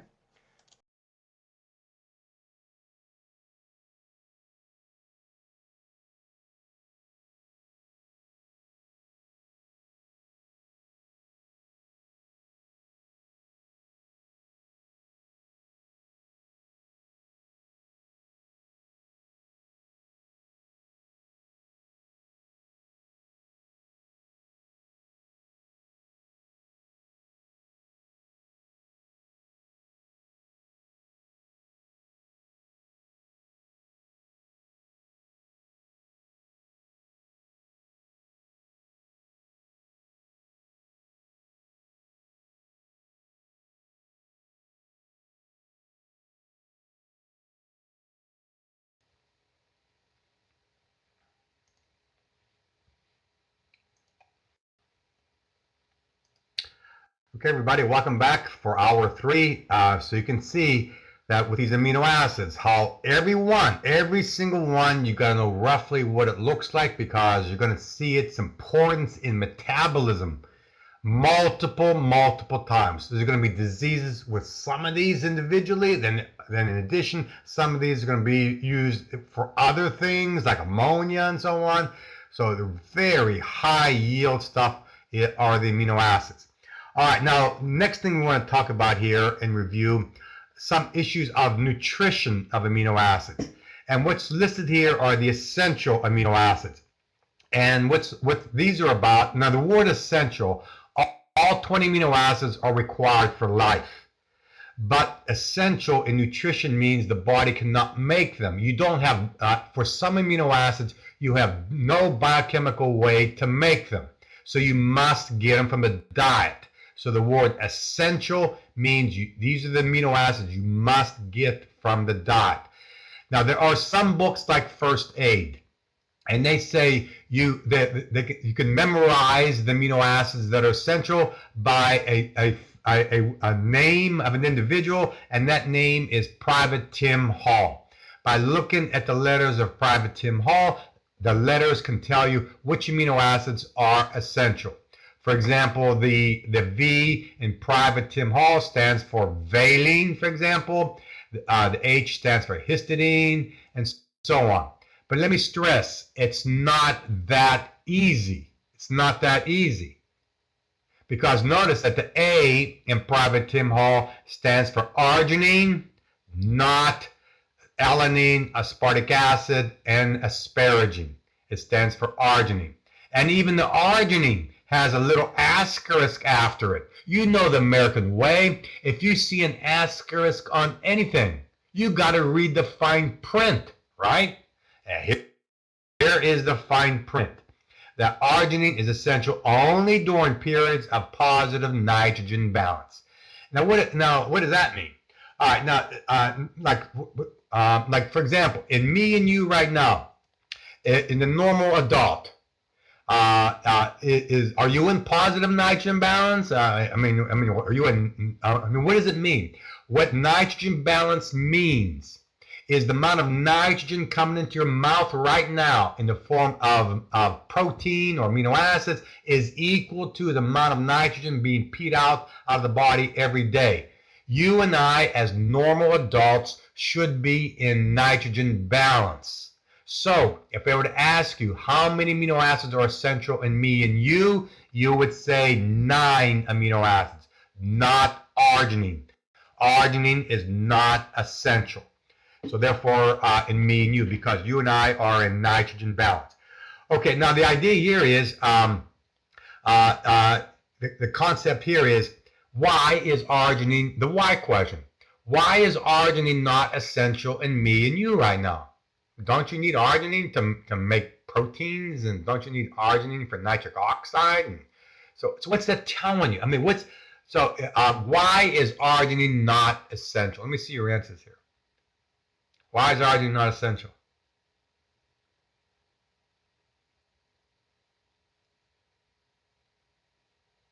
Efosa, there you got it. There, Efosa is right on the button there. That's right.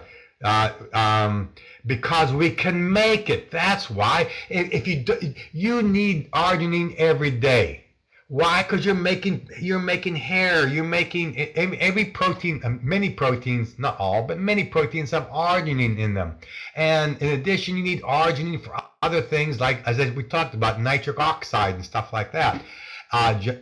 So the idea is that you need arginine every day, but the body can make arginine. Here. So the question is, let me ask you this. What pathway in the body makes arginine? Let me ask you this. What pathway in the body makes arginine? Anybody? What? Okay.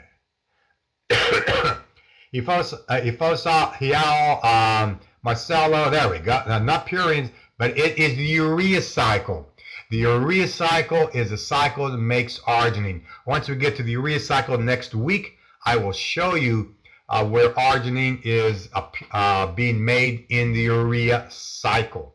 So the idea is what arginine you need in your diet, what arginine you need in your body right now as a normal adult.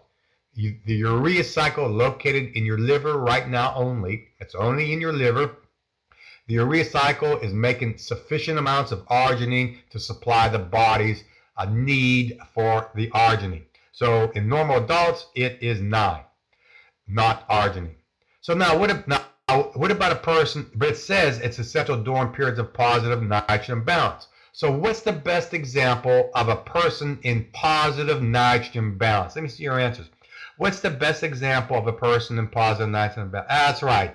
A child is the best example. A normal child, an infant, is in positive nitrogen balance, meaning the amount of nitrogen coming into the mouth every day in the form of protein is greater than the amount of nitrogen being excreted every day in the form of ammonia or urea. So that's positive nitrogen balance. So the best example is a child.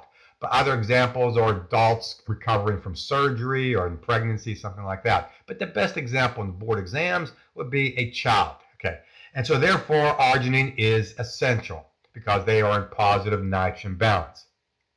Here comes the why question. Get ready. You know I'm going to ask you why. You can memorize that fact. You can memorize that. But unless you understand why is arginine essential in a child. All right, now let me ask you this. Does that mean, if arginine is essential in a child, does that mean a child does not have the urea cycle? Again, arginine is not essential in me and you because we have the urea cycle. Does that mean now in a child they don't have the urea cycle? Let me see, yes or no. Do they have the urea cycle? Does a child have the urea cycle? Yes or no? That's right. That's right. They do have the urea cycle. Okay, so then why is it essential then? If they have the urea cycle and it's making arginine, why is it essential? Okay, so why is it enough? Okay, not enough. For what? For what? No, don't say they need the extra. So you're gonna say, well, it's because the urea cycle is not making enough arginine. That's true. It's logical, right? So they have the urea cycle, but they still need it from the diet. So that says the urea cycle is not making enough. But now the question is, why do they need that extra arginine? Why does a child need the extra arginine from the diet that the urea cycle can't supply? Why? Now don't say growth. I know they're growing. I need details. We're in biochemistry. We need some details here. I know a child is growing, right? But why? In the body, why do you need so much arginine? Now think and you'll get it. You'll get the answer if you think. What do they need the arginine for? Specifically, be specific. Be specific. There we go. I'm starting to see it now because people are thinking, not DNA synthesis, but Rouge and Maria. There we go. Now we're talking. There we go. And Purina, that's because of the purines. I saw Purina's name. I thought purine. No. It's because of the histones. That's right. Histones. The histones. Remember the histones we just talked about in the previous hour. The histones are dominated by lysine and arginine. Arginine is so one more time. Histones are dominated by lysine and arginine. Lysine already is essential. And the arginine needed to make the histones. Some of it's being made by the urea cycle, but not enough of it. And therefore you must get it from a diet. And because of all those cells, remember in a child, all the cells are in G1 phase. All the cells are going into S phase. And in S phase, they're making DNA. Now, somebody made some DNA synthesis. It's not because of the DNA synthesis. It's the histones used to make the chromosomes is what you need the arginine for. So that's why. So again, it's just so if you think about it, it makes sense, right? Why arginine is essential in positive nitrogen balance in a child, because all those histones will be made in tremendous quantities there. All right. Now there it is. Now let's proceed. Now the P in Private Tim Hall stands for phenylalanine, not proline. Proline is not essential. And the two T's in Private Tim Hall stands for threonine and tryptophan, not tyrosine, because we talked about it earlier. You can make tyrosine from phenylalanine by the enzyme phenylalanine hydroxylase. Here. All right, now let me say something. But even this is not that simple. What I mean by this is, suppose they say to you in a vignette on board exams, suppose they say you are a pediatrician, and some pregnant woman is getting ready to give birth, and prior to giving birth, amniocentesis was done on the fetus, and it was found that the fetus is going to be born being homozygous for PKU. All that genetic testing we talked about in the previous chapters and days. So genetic testing was done on the fetus prior to birth, and it's found that the fetus is homozygous for mutation causing PKU. The baby is going to be born with PKU. So you, as a pediatrician, will prescribe which of the following amino acids. So the question now becomes, how many amino acids are essential in a PKU child? Now, before we talk about that, let's talk about how many amino acids. I'm looking for a number now. How many amino acids are essential in a PKU adult? Let's talk about that first. That's the easier one. How many amino acids are essential in a PKU adult? I'm looking for a number. Let me see your number. Let me see numbers. I see 10. I see 9. 9 and 10s looks like dominate here. Anybody else? Just to make sure. Just give everybody a chance. I see 9s and 10s. 9, 8. There's an 8 there. Okay, 8, 9s, and 10s. Okay, and the answer is there are 10 essential amino acids. 10 essential amino acids in a PKU adult. All right, now how do we get to 10? Let's count them out. Looking at this figure here. So histidine, isoleucine, leucine, and lysine. There's 4 right here. There's 4 right here.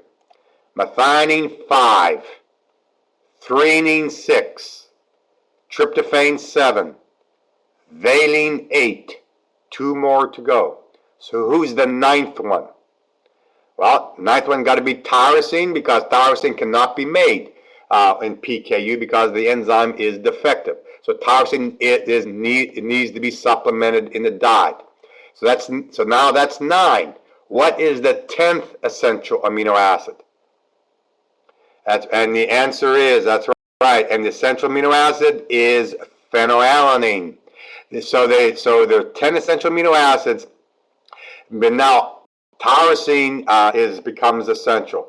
But they still need phenylalanine, even though they have PKU. They still must get phenylalanine from the diet. It would be a diet low in phenylalanine supplemented with tyrosine, not no phenylalanine. They'd be dead if they didn't have phenylalanine in the diet. It'd be a diet low in phenylalanine supplemented with tyrosine. You probably don't remember this, but if you go back to that question yesterday when we were talking about the Hardy-Weinberg, and that little paragraph about the woman who comes to her genetic counselor, and she's homozygous for PKU, and I asked you, how do you know what disease does she have? And you all said homozygous for PKU, because it said her diet was restricted amounts of phenylalanine with supplements with tyrosine. She must get phenylalanine because she cannot make it. Every human being needs phenylalanine in the diet, but in PKU it has to be restricted, not very much. So lastly here, a PKU child. How many amino acids are essential in a PKU child? What number? I'm looking for a number here. How many amino acids are essential in a PKU child? There it is. Now everybody should be saying 11. There it is, 11, because it's those 9, and because they are children, it's now arginine becomes essential because not enough is made by the urea cycle, and then tyrosine needs from the diet because they can't make tyrosine. So again, notice here that private Tim Hall is useful, but it's more complicated than that. And these are the things you need to be paying attention to on board exams. And that first phrase, always pay attention to the age of an individual. In case could be something about PKU or something along that line. Okay, major item here. All right, so now we're done with the amino acids. Now the next topic to talk about is a topic when I show you the title at the top, the title here. When I show you that title, I know a lot of you are going to cringe. A lot of you are going to go like this, like that. What? A lot of you are going to cringe. Trust me. Here it comes. You ready? Here comes the title. Everybody ready? Here comes the title. Here comes the title.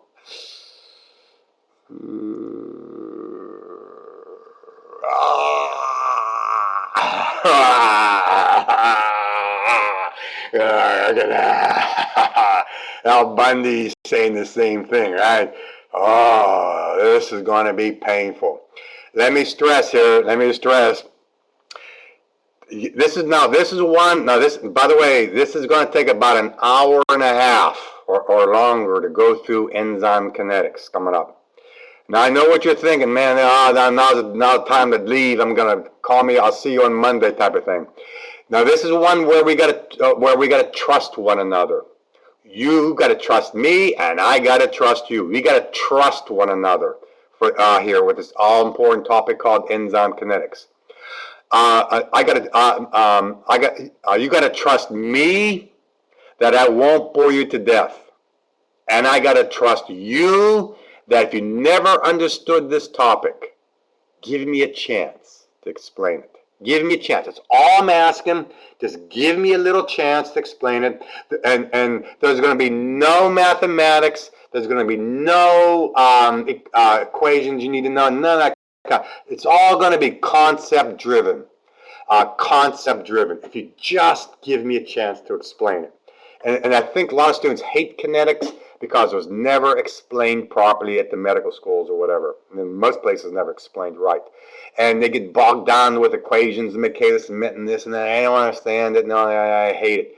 But I'm telling you right now, you must understand kinetics. It is the basis of life. It is the basis of life.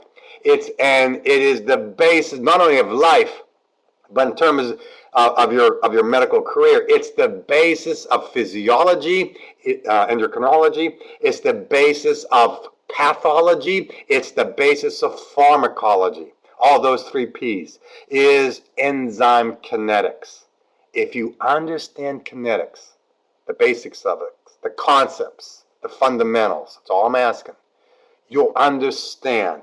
It'll make the other disciplines so much more alive. Oh, yeah, no, yeah, oh yeah, oh that makes sense. That makes, oh yeah, that makes sense. That's why that disease does. That's why that drug does that. That makes sense. If you understand kinetics, give me a chance to explain. All right, here comes the first of many concepts here that we must understand, the basis of life. Now later on in metabolism. We'll get into individual pathways and things along that line, but one of the things we're going to talk about is carbohydrates.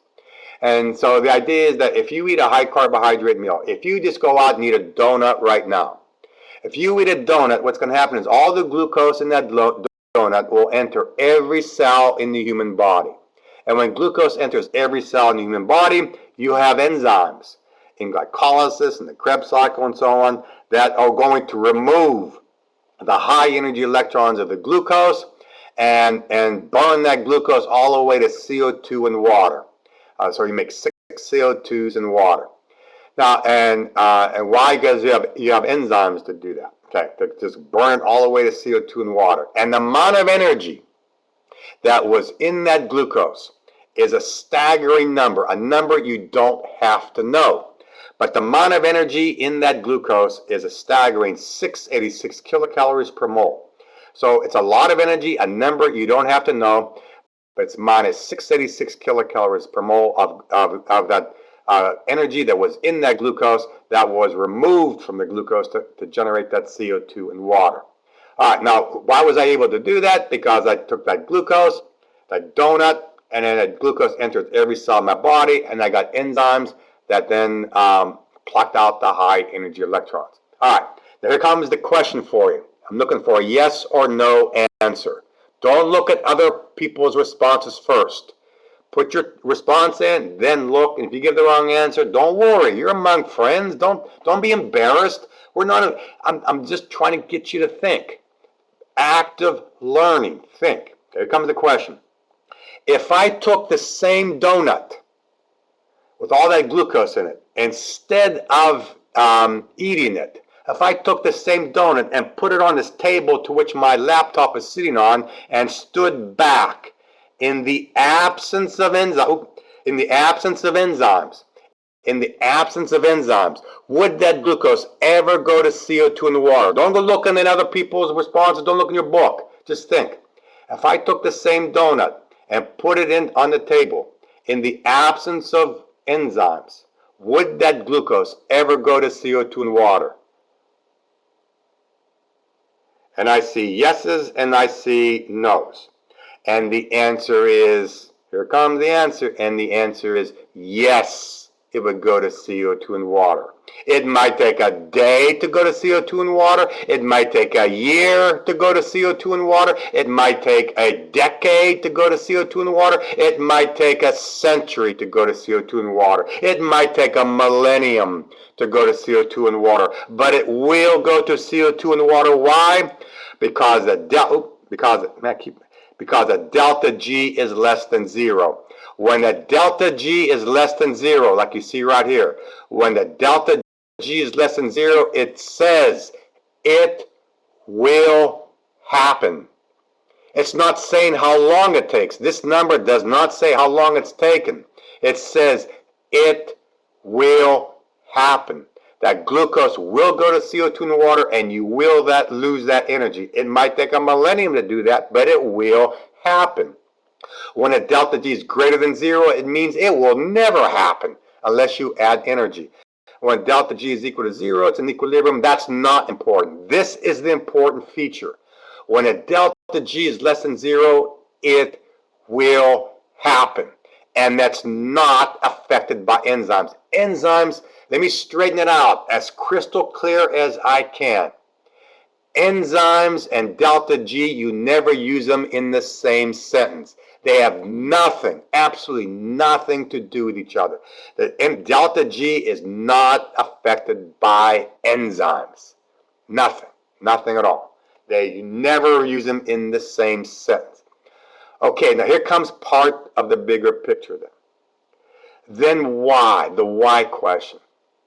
Why did we spend this early part of the week talking about all those genes and all these chromosomes and all that kind? What was all that about? We have 46 chromosomes encoding, we have 20,000 genes encoding more than 20,000 enzymes. Why do we have all those enzymes? Why do we have all those genes? Why do we have all those chromosomes in the first place? What was those first few days all about in terms of life? And why do you have enzymes in the first place? And the answer is simple. To make the reaction go faster. That's why you have enzymes in the first place. To make a reaction go faster. That's the rate. It's also velocity, same thing. Remember we talked about briefly the other day. Velocity is product per time. Product per time. The rate of glucose making CO2 in water might be a century, but by having enzymes around, the rate of making CO2 in water by enzymes of glycolysis and the Krebs cycle together might be within seconds, because I have enzymes around. I have enzymes around which make the reaction go faster. That's why you have enzymes, and that's why you have genes. And that's why they're in those chromosomes. But now here comes the integration with path. Now what I mean by this is, in my body right now, I have, as an example, There is a reaction. Remember, I told you this the other day. You and I, we are a bag of chemicals. We have all these metabolic pathways that take these chemicals back and forth and all these type of things. But in these chemicals I have a chemical called phenylalanine, and it needs to be converted to tyrosine. And it goes all by itself. The reaction of taking phenylalanine to tyrosine goes all by itself, but the rate is too slow. So what happens is, in my chromosome somewhere, I have a gene that encodes for the enzyme phenylalanine hydroxylase. Once that enzyme is made, it makes the reaction go faster, within seconds. But when that gene is mutated by a missense mutation, then there's no phenylalanine hydroxylase enzyme. The rate is too slow, therefore it really doesn't occur. As a result, phenylalanine starts to accumulate. It spills into other metabolic pathways of the cell. The cell doesn't work, the organ doesn't work, the body doesn't work like it should, and then you get all the downstream pathology. Mental retardation, microcephaly, all the problems with phenylketonuria. All because one enzyme was mutated, didn't work. Another example, in my body right now, I can salvage purines. We'll talk about purine salvage on next Friday. But I can salvage purines. And because I can take purines and put them onto ribose and ribose phosphate and make nucleotides from that, I can salvage purines. Okay, but the rate is too slow. So as a result, on my X chromosome, I got a gene that encodes for an enzyme called HGPRT. And what is the enzyme going to do? It's going to salvage the purines much faster. The rate is very fast. In the presence of the enzyme, I salvage the purines and everything is fine. But when that gene on the X chromosome gets mutated by missense mutation, something like that, then there's no functional enzyme, therefore the rate is too slow, the purines start to accumulate, they spill into other metabolic pathways. What other metabolic pathways can they go into? Purine excretion. And when they go into purine excretion, instead of purine salvage, when they go into purine excretion, they make uric acid. And uric acid, as you all know, will eventually start to crystallize in the body. When it crystallizes in the body, it sets off the immune system that triggers all that immunology issues that goes on. And then the pain of the gout, the acute gout. The children who are born with Lesch-Stein syndrome, they chew their fingers away and their lips away and their tongues away because of all the pain caused by the gout, all because one enzyme was not being made to take advantage, to take a reaction that's in the body too slow. That's what pathology is about. Is when pathology, when you get down to the bare essentials, is this some enzyme or something like that is not working like it should. As a result, that messes up the rest of the cells and the organs in the body. All of those stuff we talked about in this past week, these single gene defects and all these other things, is that enzyme defects. You're looking at the basis of it right here. You need the enzymes. You need the genes. You need the chromosomes to harbor those genes. What was all that about? Understanding why. Okay. Now here comes the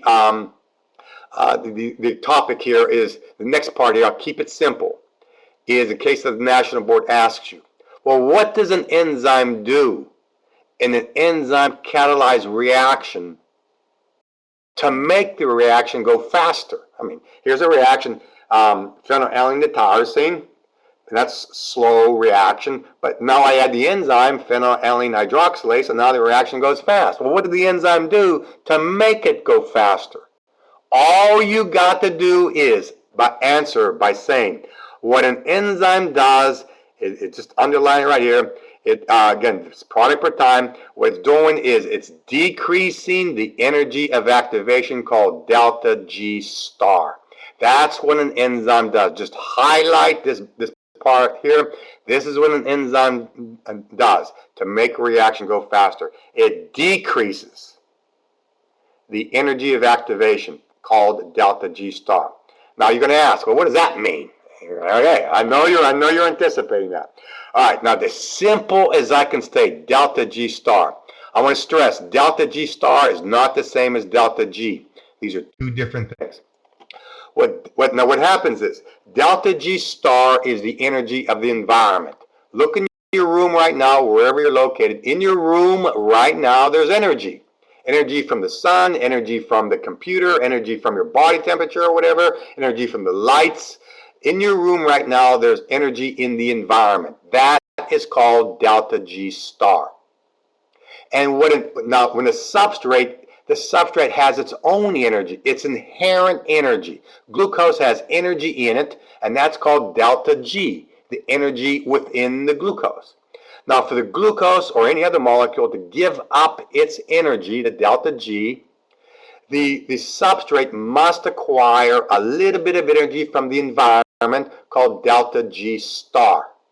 And so once it acquires that energy, it then once it gets what it needs, and then it gives that delta G star energy back to the environment and then gives up its own energy. One more time. For a substrate with its delta G energy to give up its delta G energy, the substrate must first acquire a little bit of energy from the environment called delta G star.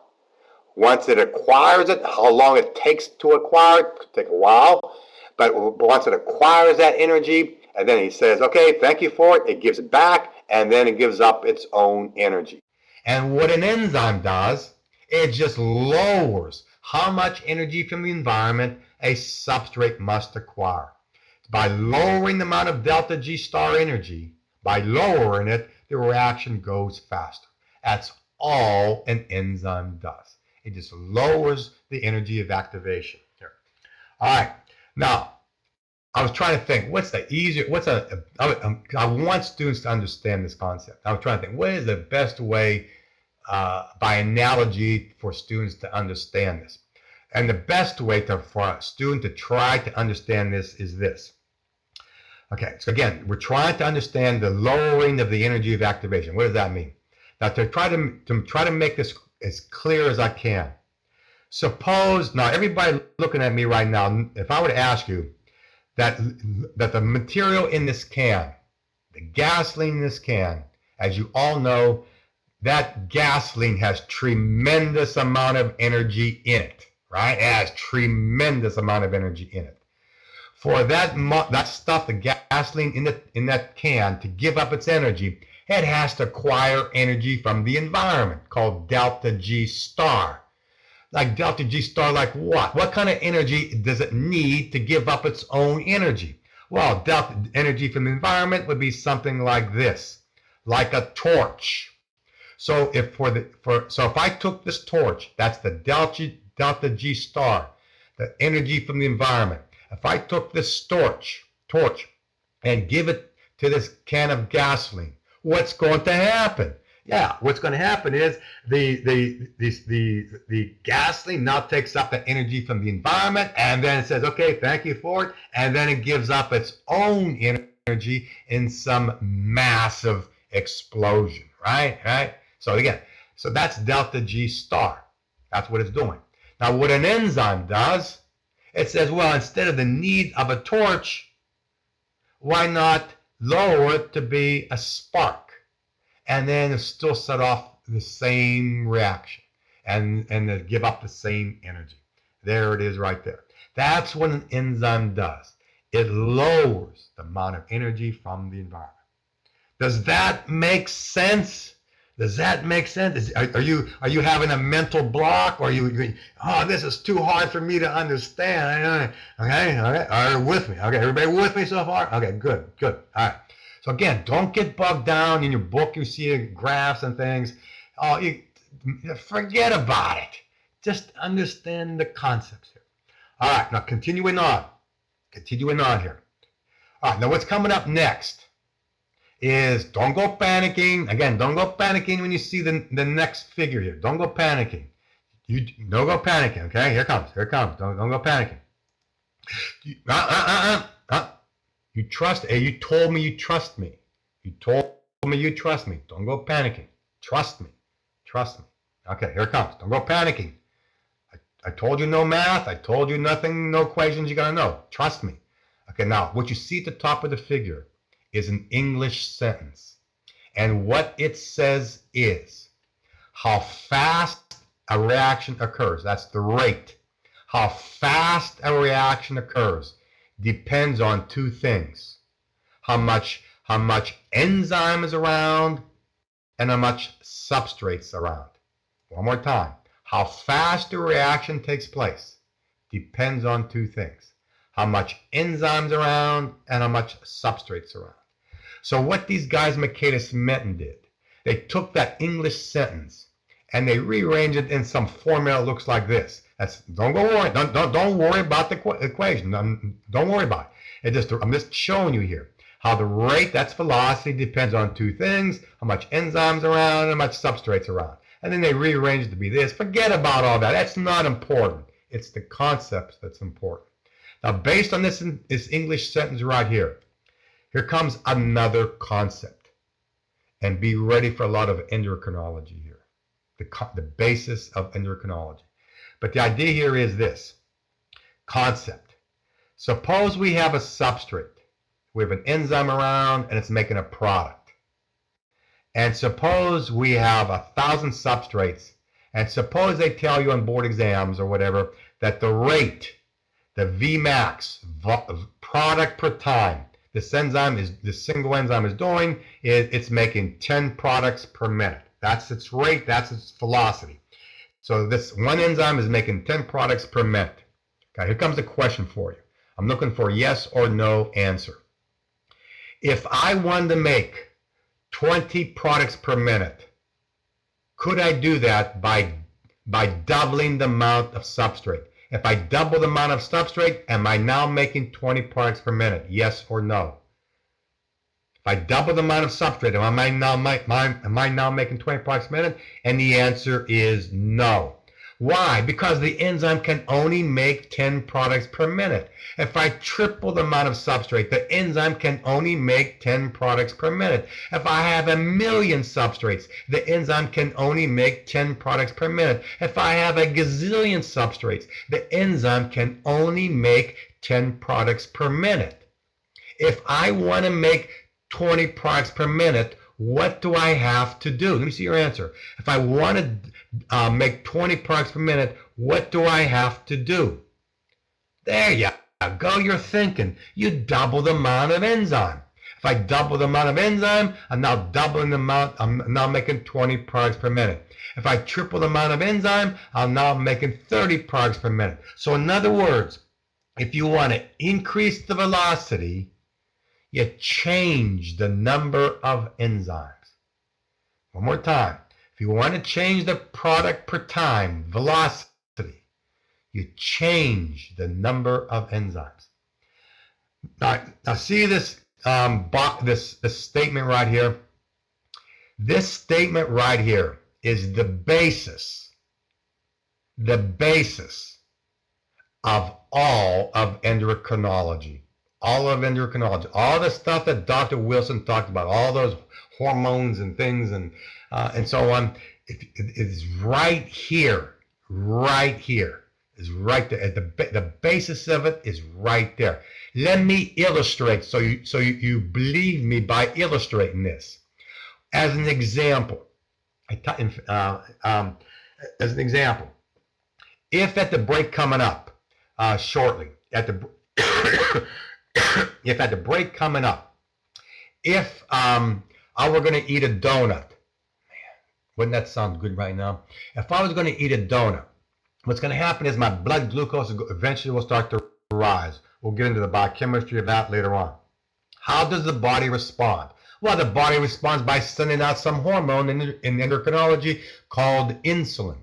So insulin is going to go to certain tissues, and it's going to knock on the door of those tissues and tell by binding to the receptor, and then signal the receptor to go tell RNA polymerase in the nucleus of those cells, go into the chromosomes and find the key genes in fatty acid synthesis. So sure enough, under the command of insulin, RNA polymerase will now turn on the genes for fatty acid synthesis. As a result, the enzymes are made for fatty acid synthesis, and as a result, I'm going to take the carbon of glucose and make the carbon of fatty acids. Fatty acids. Why? Because there's enzymes around for fatty acid synthesis under the command of insulin. But then tonight, when I go to bed, and before I go to church tomorrow morning, I'm sleeping in bed. And as I sleep in bed, what's going to happen is I haven't eaten anything. 3 a.m. this morning, 4 a.m. this morning. When I wake up, all during that time when I'm sleeping in bed, my blood glucose is rising. My blood glucose is dropping.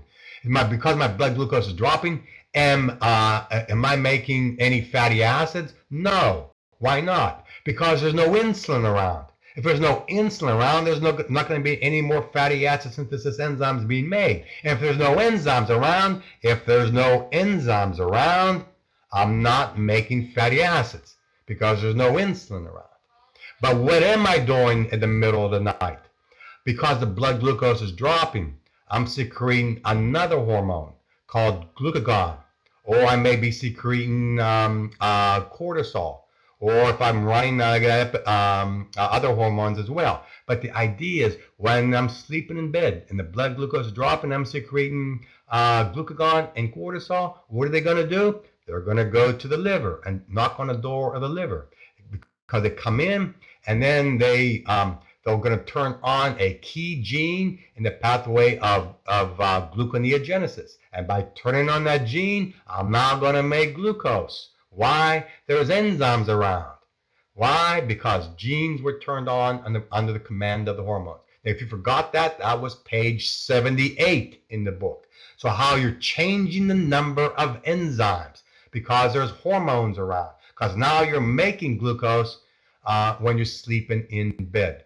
But then tomorrow morning, when I wake up, I get a bowl of cereal. Right before I go to church, I eat a bowl of cereal. Am I making glucose? No, because blood glucose is rising because of the cereal. And as a result, there's no more cortisol around, there's no more glucagon around, so gluconeogenesis is not working. There's no enzymes around for gluconeogenesis when the hormones are not present. But what am I doing tomorrow morning after I eat that cereal with all that starch? Well, I'm secreting insulin. So insulin's then going to take the command the cells that take the glucose of the cereal and make a lot of fatty acids. Why? There's enzymes around.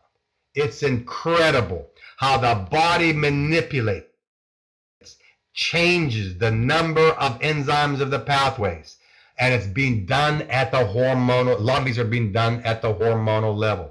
So the integration with endocrinology, with biochemistry here. You got to understand concepts, why you have those hormones, why you have enzymes, and so on. Because the hormones are manipulating, they're changing the number of enzymes here. So what we're going to do now, it's 6 minutes to the hour. What we're going to do is we're going to take a 10-minute break and then come back, and then this next hour is a lot of more kinetics, but so high yield. We have pharmacology is coming up, more endocrinology is coming up, and major stuff in physiology coming up. So please be coming back for this last hour. Okay, I'll see you in 10.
Okay, everybody, welcome back for this last hour. And again, this last hour is going to be very powerful in terms of information overviews. I'm trying to understand really what's happening in the body and so on, and major integration with some with pharmacology coming up, and as well as a lot of physiology, endocrinology coming up.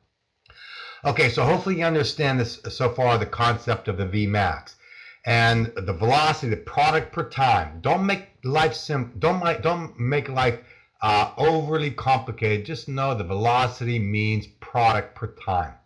Conversion of some substrate in a cell to some product. I want to go from point A to point B, and I want to convert substrate to a product. It's too slow. I got enzyme to make it faster, to make the reaction go faster.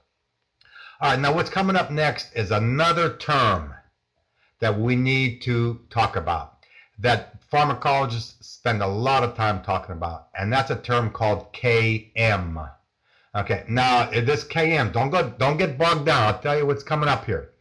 Is now Km. Now, if I were to ask you, what's the definition of a Km? What's going to happen is a lot of students will say, well, let me think. A Km is affinity of a substrate and enzyme, and what they may be saying is true.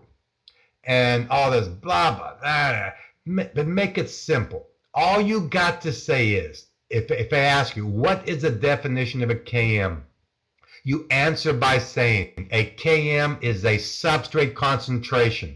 A substrate concentration, meaning it's going to have units like millimolar, milligrams per deciliter. So a Km is a substrate concentration. And then you finish off the rest of the answer. The Km is a substrate concentration at which the enzyme is working at 1/2 its maximum velocity. As simple as I can state, it's this. There is this. So a Km is a substrate concentration at which the enzyme is working at 1/2 its maximum velocity, 1/2 of its ability, at 1/2 of its capability. A Km is a substrate concentration at which the enzyme is working at 1/2 of what it could do, is what the Km value is. Now, what happens is a lot of students take this as simple as I can state, an equation here or whatever. It's not even an equation, just a statement here. Is they try to take this and make it even simpler than this by saying a Km is equal to Vmax over 2. You never say that. A Km is not equal to Vmax over 2. A Km is a substrate concentration at which the enzyme is working at 1/2 of its maximum velocity. You can't get it any simpler than this. Now, another comment about a Km value. Major item is the Km. You must understand the Km to understand what pharmacology is all about. But the idea is that with a Km value, it never changes. I can look in any book right now. A Km value for example, HMG-CoA for the enzyme HMG-CoA reductase, and it's written right there in the book. Or you could do a Google search for that Km value for HMG-CoA for the enzyme HMG-CoA reductase. It's dogma. It's written in stone. It doesn't change. And you might say, hey, but I thought in pharmacology the Km value changes when some inhibit. That's a different story. That's what's coming up in this hour in pharmacology. But what I'm saying is that a Km value and an enzyme never changes. All right, now what's coming up is the 3 figures from now, there is a major integration of biochemistry with pharmacology. Major integration coming up. But before that are 2 preliminary figures, 2 preliminary graphs that we need to attend to. And then once we do these 2 preliminary graphs, then we'll do that high yield integration with pharm, and then after that a high yield integration with endocrinology, and then later on with physiology.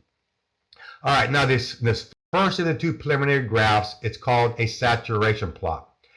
Now, there was a medical student recently told me on the board exams they got a question about first order or zero order kinetics, but don't go panicking. I'll tell you what that means. It's coming up on this graph. Don't worry. I'll tell you and make it simple for you. Make sense out of it. Okay. So the idea is this is a saturation plot. What we're looking at is on the y-axis is velocity, product per time. And on the x-axis is substrate concentration. So at the this is some enzyme all by itself. And here is the maximum velocity. So in this graph, in this example, the maximum velocity of this particular enzyme is 50 products per time. So the enzyme's maximum velocity is 50 products per time. So where do we find the Km? We find it at 1/2 the Vmax. 1/2 of 50 is 25. You go to the purple line and straight down, the Km is 2 millimolar. It says at 2 millimolar, the enzyme is working at 1/2 of its ability. That's what it is. Nothing strange. There it is. All right, now at this part of the curve on the left, at this part of the curve, most reactions in the body are not occurring down here. But at this part of the curve, let me ask you this. What is limiting? What is limiting the reaction? In other words, if you want to make more product, what do you have to do? At this part of the curve, what is limiting the reaction? Think now. If you want to make more product, what do you have to do? What's limiting the reaction? Now, it's the substrate that's limiting. The substrate that's limiting. And that's called first order kinetics. What I mean by this is look at 0.1 millimolar substrate. At 0.1 millimolar substrate, how much product are you making? Notice very little on the y-axis. If I increase the substrate concentration to 1 millimolar right here, how much product are you making? Look at the purple line, you go straight up and straight across, you make this much product. At 2 millimolar, how much substrate are you? How much substrate's there? 2 millimolar. How much product are you making? Notice 25 products per time. So if you increase the substrate concentration on the x-axis, you're making more and more and more product. That's called first order kinetics. First order, as simple as I can state, means proportional. Proportional. The more substrate, proportionally, the more product you make.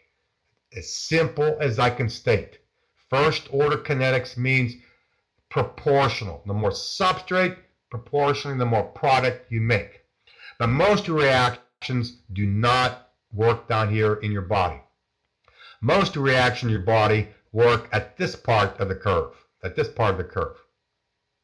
Now let me ask you this. At this part of the curve, what is limiting the reaction? What is limiting the reaction over here? If I want to make more product, what do I have to add? That's right. There it is. That's right. That's the enzyme is limiting. Because the enzyme's at its Vmax, can't work any faster. And that's called zero order kinetics. The enzyme is limiting. In other words, if at 8 millimolar, how much product am I making? 50 products per time. If I increase to 10 millimolar, how much product am I making? Still 50 products per time. Increase to 15 millimolar product, how much product am I, 15 millimolar substrate, how much product am I making? Still 50 products per time because the enzyme is limiting. But now notice what's going to happen. The integration with physiology. Suppose some hormone is secreted and knocked on the door of a cell and told that cell, tell the RNA polymerase to go into the chromosomes and turn on a gene and double the amount of enzymes in the cell. Double the amount of that enzyme in the cell. What would the saturation plot look like if I doubled the amount of that enzyme in the cell? What's going to happen is, we're going to watch the graph, watch the red line, here it comes, there it is. If I double the amount of enzyme, notice the product per time increase from 50 to 100, okay? But so you double the amount of enzyme, you double the velocity. But now on the red line, where do you find the Km? On the red line, you find it at 1/2 of Vmax, 1/2 of 100 is 50. You go to the red line, and if I drew it properly, notice the Km value does not change. If I tripled the amount of enzyme, I don't have it shown here, so I'm not going to draw it, but if I triple the amount of enzyme, it goes shooting up, reach a maximum of 150, and then 1/2 of 150 is 75. You go to that line and straight down, the Km does not change here in the saturation plot. So on this plot, again, 0 order, first order, so high yield. Again, the integration here with endocrinology, you double the amount of enzyme by some hormone, you double the product being made per time. All right. Now what happens is pharmacologists and the biochemists tend to use saturation plots as well as endocrinologists. But pharmacologists tend to use another plot, and which biochemists also use, and that's called a Lineweaver-Burke plot. Now don't worry about the Lineweaver-Burke equation. Why? It's useless for the boards. Don't worry about the Lineweaver-Burke equation. All you need to know about a Lineweaver-Burke plot are 2 things. Just 2 things about a Lineweaver-Burke plot. And one of the things is, where do you find the Vmax and where do you find the Km? That's all you need to know about a Lineweaver-Burke plot. Now, where do you find the Vmax? And you find the Vmax on a Lineweaver-Burke plot. Remember, it's a double reciprocal plot. You find it at the intersection of the y-axis. Here's the y-axis right there, and the enzyme line. At that intersection, that's where you find the Vmax. Now, you might ask, well, don't I have to I'm trying to delete that word out of my vocabulary. Memorize that that's 1 over the Vmax? You don't have to memorize that at all, because it's going to state on the y-axis on a computer screen in front of you, it's going to state 1 over V. And if that says 1 over V, then because you're a thinker, that's got to be 1 over the Vmax. There's no reason to memorize that at all. Now that's the first thing. Where do you find the Km value? You find a Km value at the intersection of the x-axis and the enzyme line. Now here it comes. Then you're going to ask, well, don't I have to memorize, delete that word? No, you don't have to, whatever that word was that was deleted. All you got to do is think, because it's going to say on a computer screen in front of you, 1 over the substrate concentration. It'll say that. And because you know what Km is 1, it is a substrate concentration. If that's 1 over S, that's got to be 1 over the Km. And a minus times a minus is a plus. There is no reason to memorize anything. You press that delete, get rid, or purge. Look at I hate that word. So the idea is there's no reason to do that at all. It's just a matter of thinking. Where do I find that Vmax and where do I find that Km? Because as long as you know, you can. If they ask you to calculate something, not hard at all.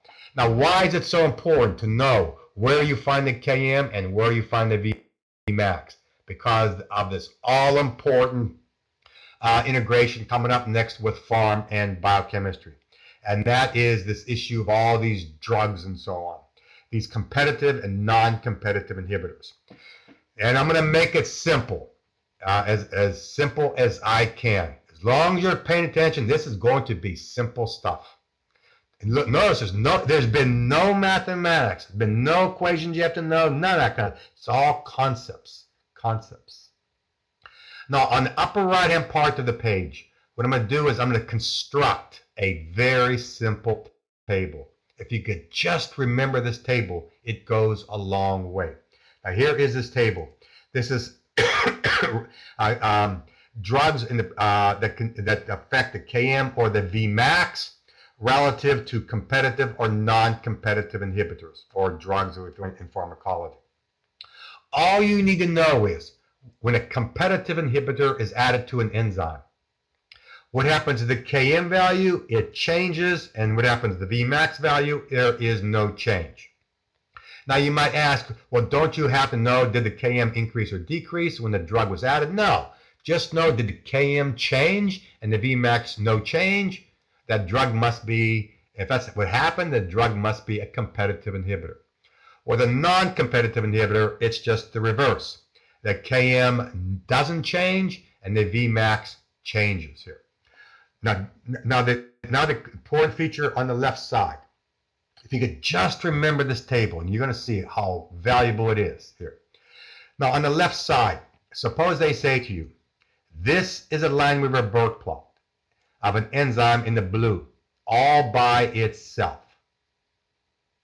And in the red line is the same enzyme when some inhibitor is added, some drug is added. What type of drug is it? So you say to yourself, well, where do you find the Vmax? You find it at the intersection of the y-axis and the enzyme line. Did the Vmax change? And the answer is no change. Where do you find the Km value? It's found at the intersection of the x-axis and the enzyme line. Did the Km change? And the answer is yes, it changes. Did it increase or decrease? You don't care. The Km changes. So what's being added to the enzyme is a competitive inhibitor. Now competitive inhibitor, so this is competitive inhibition. Now competitive inhibition, competitive inhibitors, the word competitive means that the drug looks like the substrate. It competes with the substrate to get into the active site.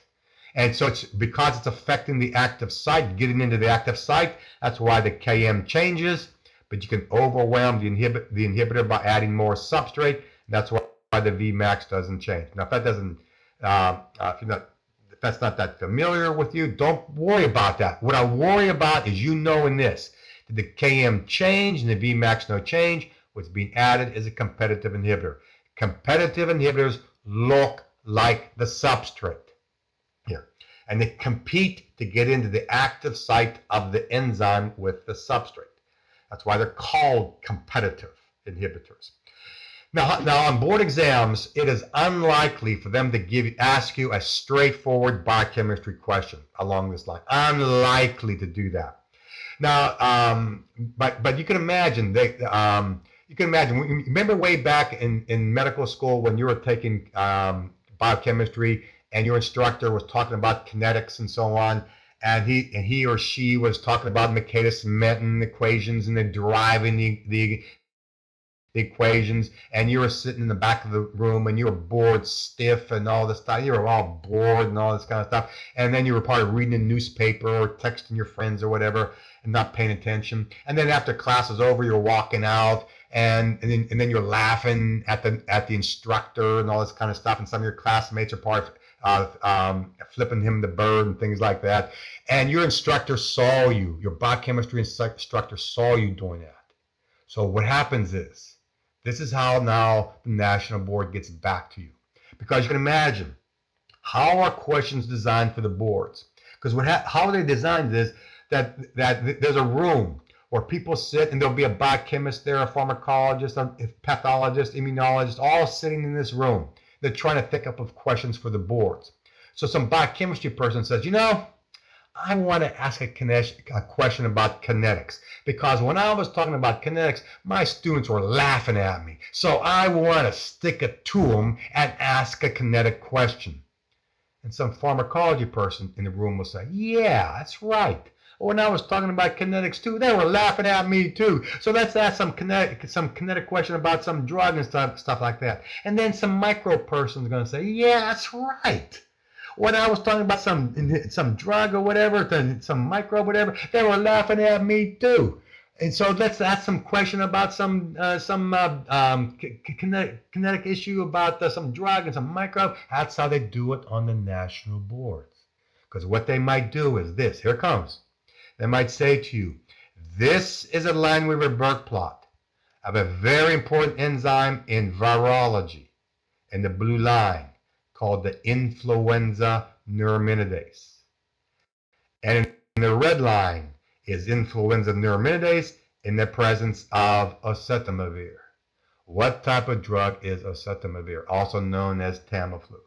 And you say, it is a competitive inhibitor because the Vmax no change, the Km changes. There it is. There it is. That's how they do it on board exams. Now, the idea here is, now what does a drug do, by the way, biochemically? I know you talked about it from Dr. Moscatello, and certainly Dr. Harris in pharmacology is going to talk about it.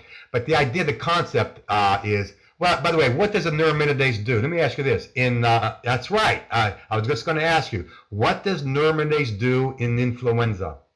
What does it do? What happens there is, remember when the virus buds out of the host cell, the virus has to detach because the virus is held onto the host cell. The virus wants to leave the host cell, but stuck to the host cell by a sugar called neuraminic acid, NANA. It's an N-glycosylation. Remember N-glycosylation? There are sugars, and one of the sugars is neuraminic acid, NANA. So what happens is the virus is bound to it on the host cell and wants to release. And so what happens is the viral neuraminidase cleaves, cleaves off the NANA sugar, and now the virus comes off, it's released, and can invade another host cell. And what Tamiflu does, it looks like the sugar, neuraminic acid, NANA, that Tamiflu looks like it and competes for the detachment. And therefore, that's why the virus cannot detach. The virus doesn't detach. You don't get the flu symptoms because the virus is not propagating itself in other host cells. There it is. There's the biochemistry that explains the virology, that explains the pharmacology. As simple as you can get. There it is. Just understanding the why. The virus must detach and cleaves off a sugar, and Tamiflu looks like the sugar and competes for the enzyme, and the enzyme can't work in the presence of that inhibitor. There it is. Simple. On the right side, suppose they say to you, this is a Langmuir-Burke plot, straightforward biochemistry. This is a Langmuir-Burke plot of an enzyme all by itself in the blue line. And in the red line is the same enzyme when some inhibitor or drug is added. What type of drug is it? So you say to yourself, where do you find the Vmax? You find it at the intersection of the y-axis and the enzyme line. Did the Vmax change? The answer is yes, it changes. Does it increase or decrease? You don't care. It changes. Where do you find the Km? It's found at the intersection of the x-axis and the enzyme line. Did the Km change? And the answer is no change. So because the Km no change, Vmax changes, this is non-competitive inhibition.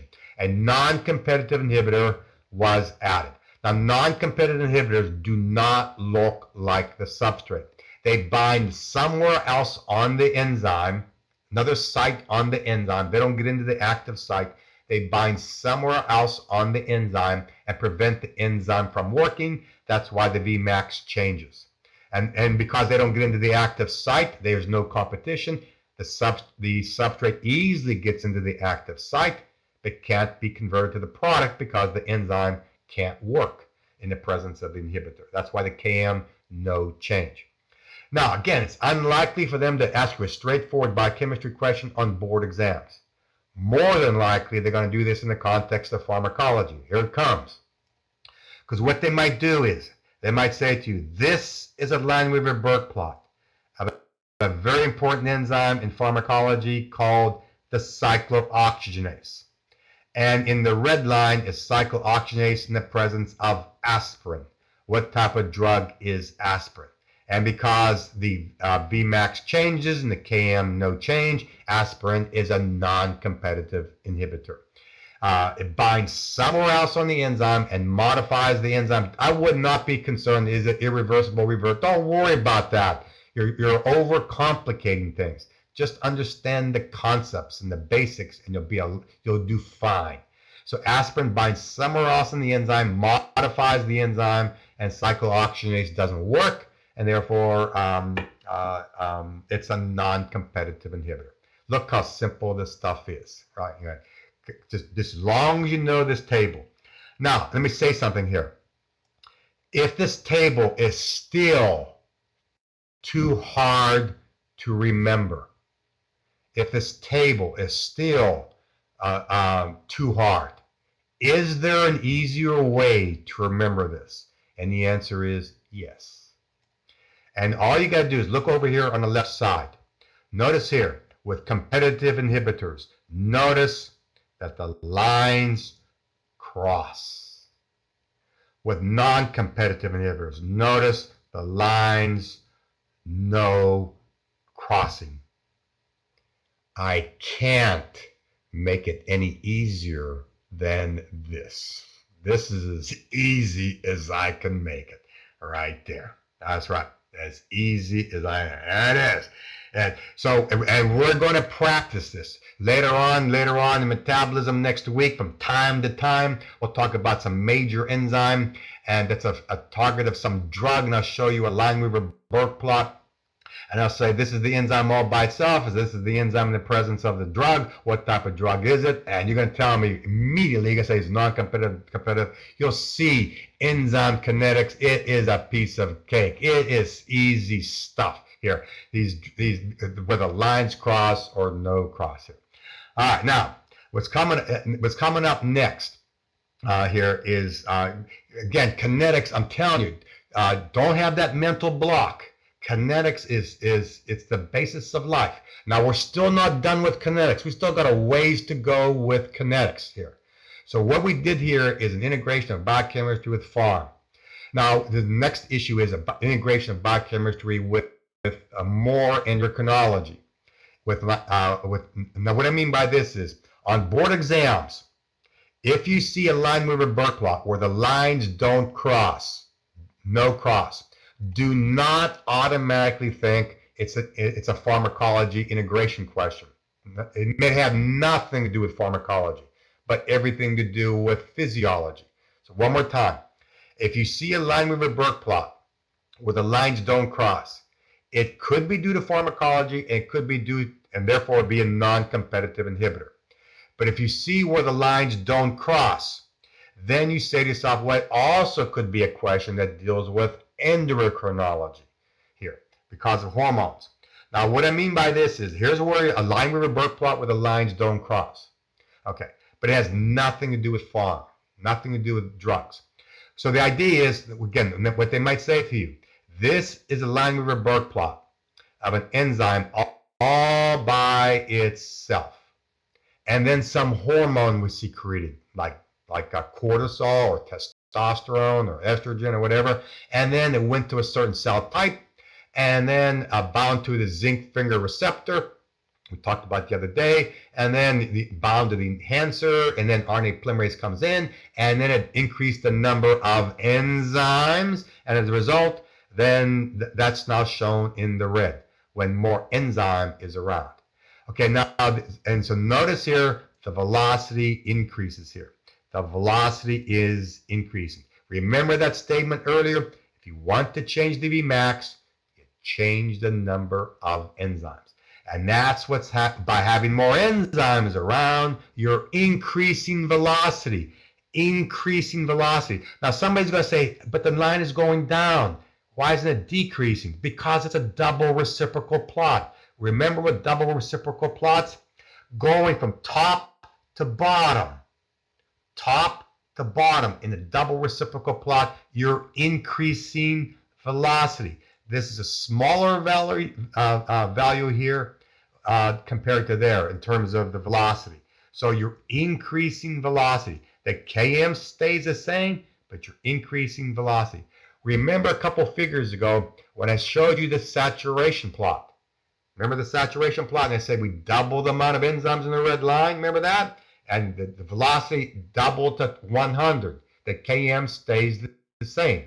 Now, if I take that same plot and show it in a Line-Weaver-Burke plot, the velocity increased and the Km stayed the same. Nothing magical, nothing. It's straightforward stuff. Okay. So again, one more time. So you might see a Line-Weaver-Burke plot also in physiology here, endocrinology specifically. Now another item here is you can also get a plot like this where you have the same number of enzymes, but now some activator is added. And if some activator is added, then the velocity of that enzyme will increase and the Km will stay the same here. Okay, but more than likely, this type of double reciprocal plot where the lines don't cross usually will be a pharmacology question, most likely here. But this figure was shown just a word of caution here. Okay, so now another item here is, now there's another kind of graph or another kind of enzyme out there that we need to talk about, and that is allosteric enzymes or allosteric kinetics.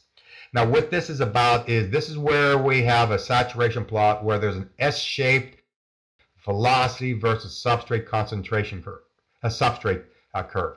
And that means there's a regulated enzyme involved. So in other words, suppose this is an enzyme all by itself, and it's an S-shaped sigmoidal curve, S-shaped curve. And if you see that on boards, they say, well, that's an allosteric enzyme. And now, if some activator is added to the enzyme, now biochemists tend to use the word activators. Pharmacologists tend to use the words agonists. That's just different strokes for different folks. Whether you call it activators or agonists, it's one and the same. Activators, agonists shift the curve to the left. On the other hand, and then turn on the enzyme, make the enzyme work better. But if some inhibitor is added to the enzyme, again, biochemists tend to use the word inhibitors, pharmacologists tend to use the word antagonists. So when an antagonist is added to the enzyme, it shifts the curve to the right, and the enzyme slows down. It doesn't work very much. So if the curve shifts to the left, the enzyme works better. If it shifts to the right, it slows down. It becomes inhibited. So every pathway will have at least one regulated enzyme in metabolism. Now let me say something here as well. Is this what you're looking at here? This is the second of three ways the body chooses to turn on and turn off pathways that we have reviewed thus far. The second of three. The third one will come next week, Monday next week. But the idea, the concept here is, the first way we talked about how the body chooses to turn on a pathway is at the gene level. Remember the gene level, the lipid-soluble hormones working at the gene level. You can turn on pathways by having more enzymes, then you make more product and all that kind of stuff. So you can turn on pathways at the gene level, but that's very slow. It takes hours. But hormones like testosterone, hormones like estrogen, they all work at the gene level very slowly. This way here is at the allosteric level, and this is very rapid. Within seconds, by having some activator around or some inhibitor around, you can turn on, turn off pathways here. So, and this is very crucial coming up later on in metabolism. You can imagine, when would you ever want to turn on a pathway very rapidly within seconds, for example? If you're going to exercise, within seconds, you got to start breaking down glycogen. You can't do it at the gene level. It takes too long. So if you're going to exercise or you're running, you got to start doing things within seconds. So you need fast ways to turn on pathways. And this is allosterically, the second of the three ways. All right, so this is allosteric kinetics. We're still not done with kinetics. Okay, still not done with kinetics. Because what's coming up on this last figure, and you see here no figure on purpose. But the idea is on this last figure on purpose coming up here, is we got there's another major concept I got to talk about regarding kinetics, because it integrates so much with physiology. What I'm saying is everything that I mentioned, everything I mentioned regarding enzyme kinetics, everything also is applicable to another situation, and that's transport kinetics. So all those transporters that are discussed in physiology, for example, the GLUT 1, 2, 3, 4, and all these other things, have KMs and Vmaxs and things like that. In pharmacology, those drugs that affect transporters and so on also have non-competitive and competitive inhibition as well. So all the stuff we talked about enzyme kinetics is applicable to transport kinetics. Now, what I want to do here, now in the bottom of page 126 of your book, you see a couple sentences. What I'm going to do is show you the importance of this. Otherwise, if you never see the importance, you think, okay, but you're going to see the why this is so important for the human body to understand what's going on.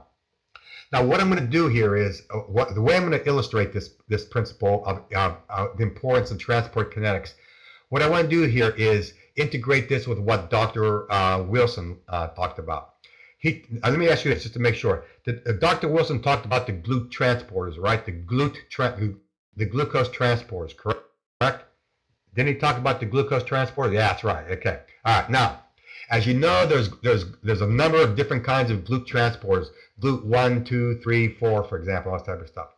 Did you ever ask somewhere in your career about those GLUT transporters the why question? Why do you have different transporters for glucose? And they all do the same thing. I mean, GLUT 1 transports glucose into a cell, so does GLUT 4, and so on. Why do you have different transporters for glucose? Why? I mean, why do you have different transporters? And they need glucose at different speeds and affinity. Yes, that's true. They have different, but the idea of why do you have different glucose transporters, and the biochemistry needs to be understood, and then it makes sense. If all you're doing, yes, you have these different transporters, and yes, they're in different locations, but the why, yeah, I mean, what Dr. Wilson likely talked about is he's saying GLUT 3 is here, and GLUT 4 is in this tissue, and that kind of stuff. And that's true, and it's true. But the question, why do you have these different transporters in different locations? Because after all they're doing is getting glucose into the cell. This is what this figure on page 126 is. Nothing about fast, nothing about fasters, nothing about fast. There's no faster at all here. There's no speed here. Anyway, I'll explain what goes on here. What this is about is, what we're going to first talk about is the glucose transport in red blood cells, brain, and most tissues in the body. Now, what happens is, now the name of that transporter, we'll talk about later on, review it, but I wouldn't be too concerned about it right now, but it's either GLUT 1 or GLUT 3. The one that's in the red blood cell, brain, and most cells in the body. Now, it turns out that the Km value for that transporter in those tissues, the Km value of that transporter is 1 millimolar. All right, that's the Km value for that transporter. Now, let me ask you a question here. Get ready with your fingers. What is the normal blood glucose concentration? And you should know it in millimolar and milligrams per deciliter units. What is it in millimolar unit? What is the normal blood glucose in millimolar units? No, that's not millimolar. See, that's not millimolar. No, and the answer is it's 5 millimolar. 5 millimolar. Technically, there's a range, 4 to 6. But if you know the absolute value, you remember it a lot more. So that's why I try to keep the blood values at an absolute number, because I can remember it a lot. You know, it's a lot easier to remember one number versus a range. So the blood glucose at millimolar units is 5 millimolar. In milligrams per deciliter units, it's 90.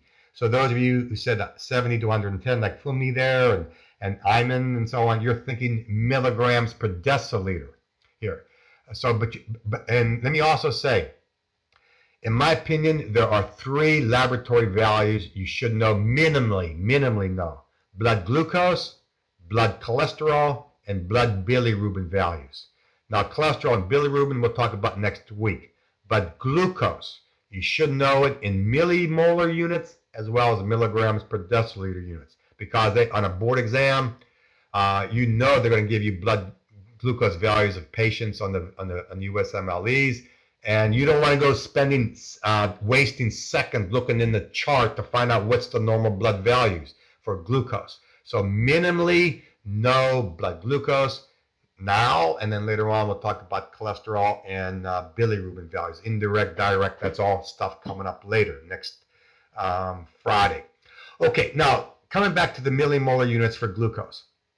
So now what are these two numbers telling you? What this screen is showing you, it says blood glucose is 5 and the Km for transport into the red blood cell and brain and most cells in the body, it's 1 millimolar. What are these two numbers telling you? Are these two numbers telling you that glucose is having a hard time getting into the red blood cell, brain and most cells, or an easy time?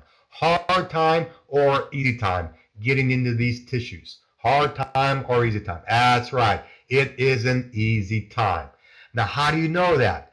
And the easy way to remember this is just draw a generic saturation curve. Just draw a generic one. Here on the y-axis is the rate of entry of glucose into the brain, erythrocytes, and most cells in the body. On the x-axis is glucose concentration. And here is the Vmax, maximum velocity. So the idea is, where do you find the Km value on this transport line? Well, it's found at 1/2 the Vmax. You go straight down, and then you go to the enzyme line, the transport line, and straight down. That's the Km value. That says 1 millimolar because it says so. So at 1 millimolar, there it is. At 1 millimolar, the transporter is working at 1/2 of its maximum velocity. So what it says is at 5 millimolar glucose, which is the normal blood glucose, right? At 5 millimolar blood glucose, the transporter is working as fast as it can. It's working at its maximum velocity. Okay, now think of the significance. Here it comes. Now, here it comes. Now, what does this graph tell you? This graph is telling you so much. What this graph is telling you now, suppose I go and eat a donut. Now the break is, now after we're done with this figure, we're done for the day. So please pay attention here because there's going to be a lot of stuff coming here. Concepts here. So when we're done today at 10 o'clock Eastern time, some of you are going to go get something to eat. So suppose I'm hungry. Suppose I go out and eat a donut. So when I go and eat a donut, my blood glucose is going to rise. It's going to rise from 5 millimolar to 6 or 7 millimolar. How much glucose enters the brain, erythrocytes, and most cells in the body? What does the graph tell you? It says, well, you're still at the Vmax. Not any faster, and certainly not any slower. It's getting in at a very steady pace. Instead of eating one donut, you eat 2 or 3 donuts. And then blood glucose might rise to 10 millimolar, 15 millimolar, way over here on the right. How much glucose, and then you go to that line, how much glucose enters the brain, erythrocytes, and most cells in the body? Notice, still at the Vmax. Not any faster, and certainly not any slower. And so that means this. So what that means is, no matter how hyperglycemic you are, no matter how many donuts you eat, glucose, under hyperglycemic conditions, glucose is entering the brain, erythrocytes, and most cells in the body at a very steady pace.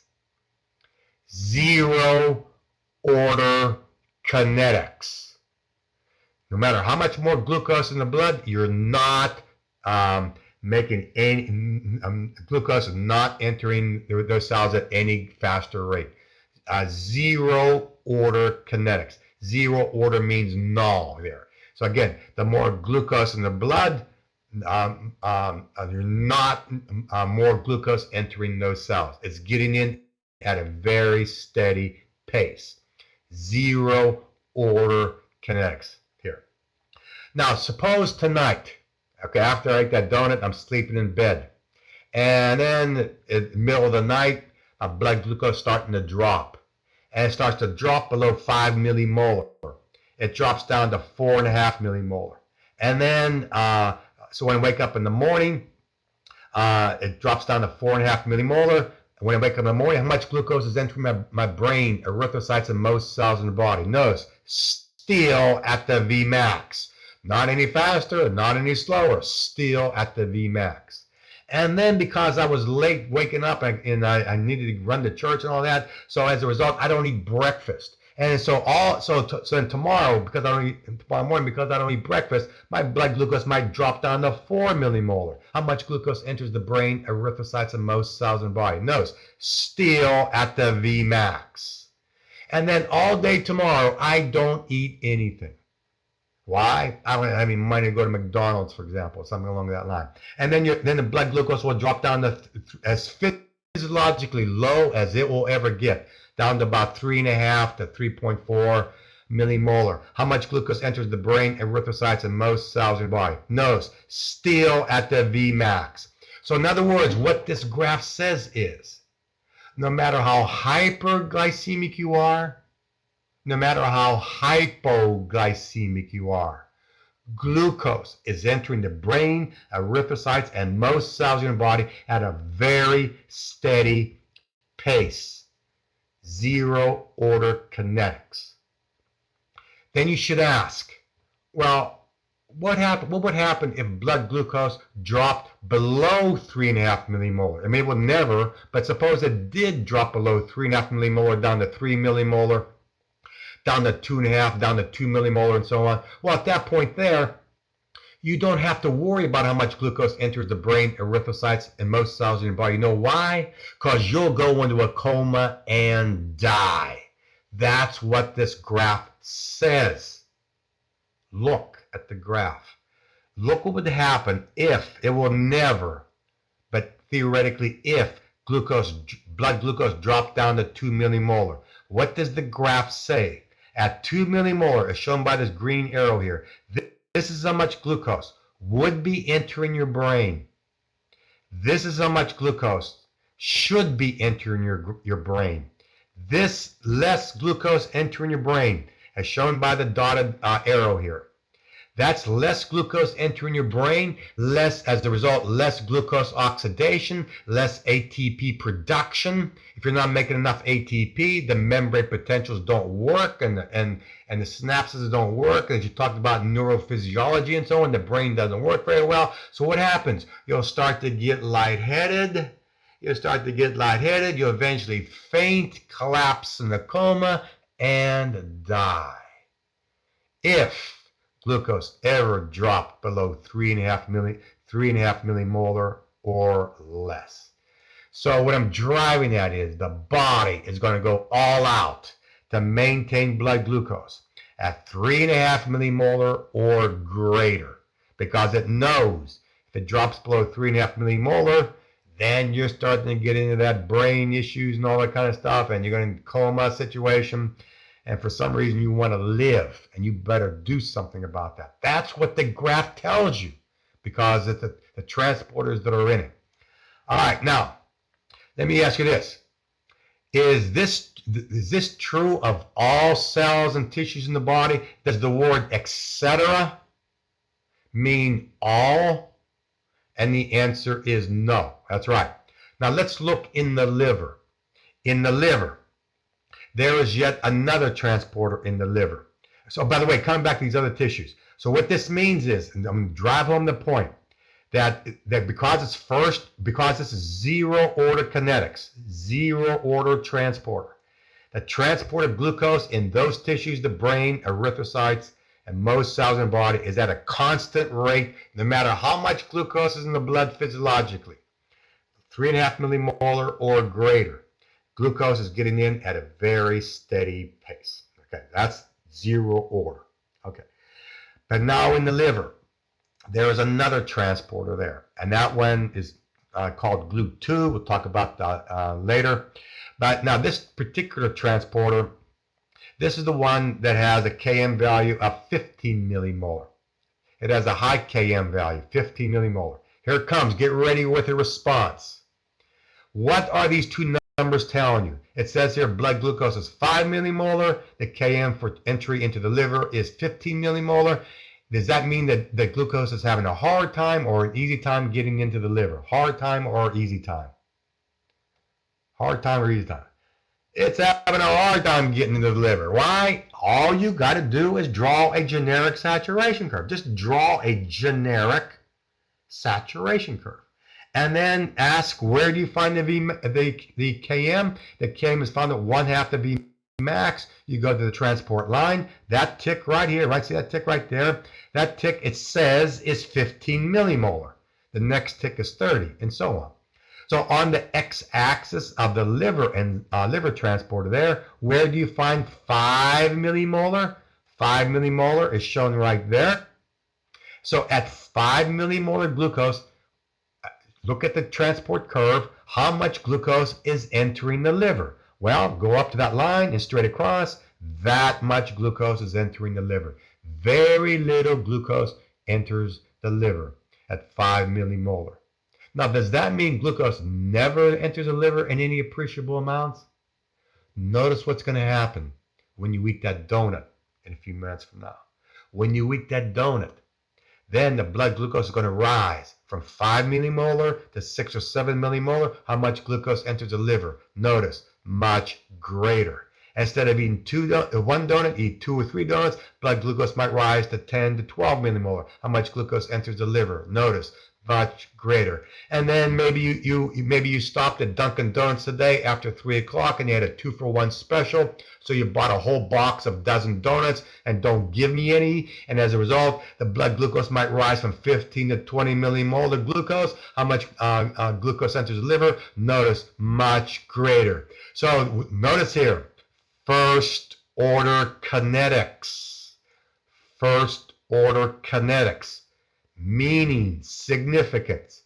The more glucose in the blood, the more glucose enters the liver. Whereas in the other cells in the body on the left side, they're getting in at a very steady pace. First order kinetics versus zero order kinetics. And you thought that wasn't important. First order kinetics has a first order transporter. Now the question becomes, well, what do you think? So now the question is why? Why do you think the liver has a first order transporter? Why do you think when you eat a high carb meal, all this excess glucose, all the excess glucose is now being funneled into the liver? Whereas most of the other cells in the body on the left side is getting in at a very steady pace. But all the excess glucose is being funneled into the liver by first order. That's right, for storage. Because what's going to happen is the excess glucose will be made into glycogen, be made into fatty acids and triglycerides, and the triglycerides are packaged in VLDL. We'll talk about next week. VLDL will ship out of the liver and then go over to the adipocytes to deposit the triglycerides in the adipocytes for long-term storage here. But the concept here, this is how the body knows that when you eat that high carb meal, to direct the glucose into the liver by first order kinetics. Beautiful how this works. Again, there's no magic here. This is how the body knows to do this. Now, it's beautiful how this works. Now, that same first order transporter also is located in the kidney. And it has to do with a kidney reabsorption of the glucose so you don't pee it out into the urine that Dr. Wilson talked about. Now, one more item here. The same transporter that's in the liver and the kidney, the GLUT2 transporter, is localized in one other cell type in the human body. And what's the other one? And that one's critical to know. A cell type. I'm not an organ. I need a cell. Cell type. Cell type. Cell type. That's right. Everybody a chance to respond. That's right. I didn't want you to say pancreas because pancreas has many cell types, right? But you had to say the beta cell. All right. Now the why. Why do you think? I can give you the answer, but I'd rather have you think about it. Why do you think that first order transporter GLUT2 is located in the beta cell? Do you think it's there just by coincidence, or do you think it's there for a purpose? Yeah. Do you think it's there for something called life and so on? Yeah, it's there on purpose. For what reason? What reason do you think it's in the beta cell? Again, it's first order kinetics. Because here comes the explanation. And you could all verbalize the answer. If you had to verbalize the answer, this is the way you would say it. Because when you eat a high carbohydrate meal, the body responds by secreting insulin. So what happens is when you eat the high carbohydrate meal, blood glucose rises, and then the beta cells then secrete the insulin. But the question becomes, then how does the beta cell know you ate a high carbohydrate meal? I mean, you got to ask, how does the beta cell know to secrete insulin? How does the beta cell know that you ate a donut? What I'm saying is that when you eat a donut, like for example, if I'm eating a donut right now, I got my iPhone here. I don't go texting my pancreas and say, hey, beta cells. Text my pancreas, my fingers and thumbs moving real quick. Hey, beta cells, get ready with the insulin because I'm eating a donut, so get ready to send out the insulin. No, the beta cell doesn't need your message. The beta cell will sense that you just ate a high carb meal, because what happens is when the blood glucose starts to rise because of first order kinetics, more glucose in the blood, more glucose enters the beta cell. More glucose enters the beta cell, and then from Dr.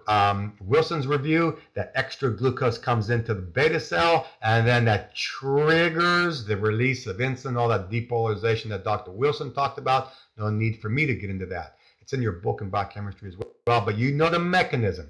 It's a glucose sensor, the GLUT2 transporter. The GLUT2 transporter in the beta cell is this. The beta cell would never send out the insulin if it wasn't for first order kinetic transporter there. The more glucose coming into the beta cell, it senses it, and then all that depolarization issue, then you get the ATP, then you get that release of the insulin. It is beautiful, beautiful how this works. I'm telling you right now, your body is incredibly beautiful how it works. And we have not even talked about the other GLUT transporter, GLUT4, in the muscle and the adipocyte. We'll do that next Monday or Tuesday. But this is beautiful stuff, how it works. I'm telling you, your body is incredibly beautiful. And then you can understand when things go wrong in pathology and why you give certain drugs, if you understand the beauty of the human body, how it works. Okay, now we're done for the day. We're done with this chapter, chapter 8.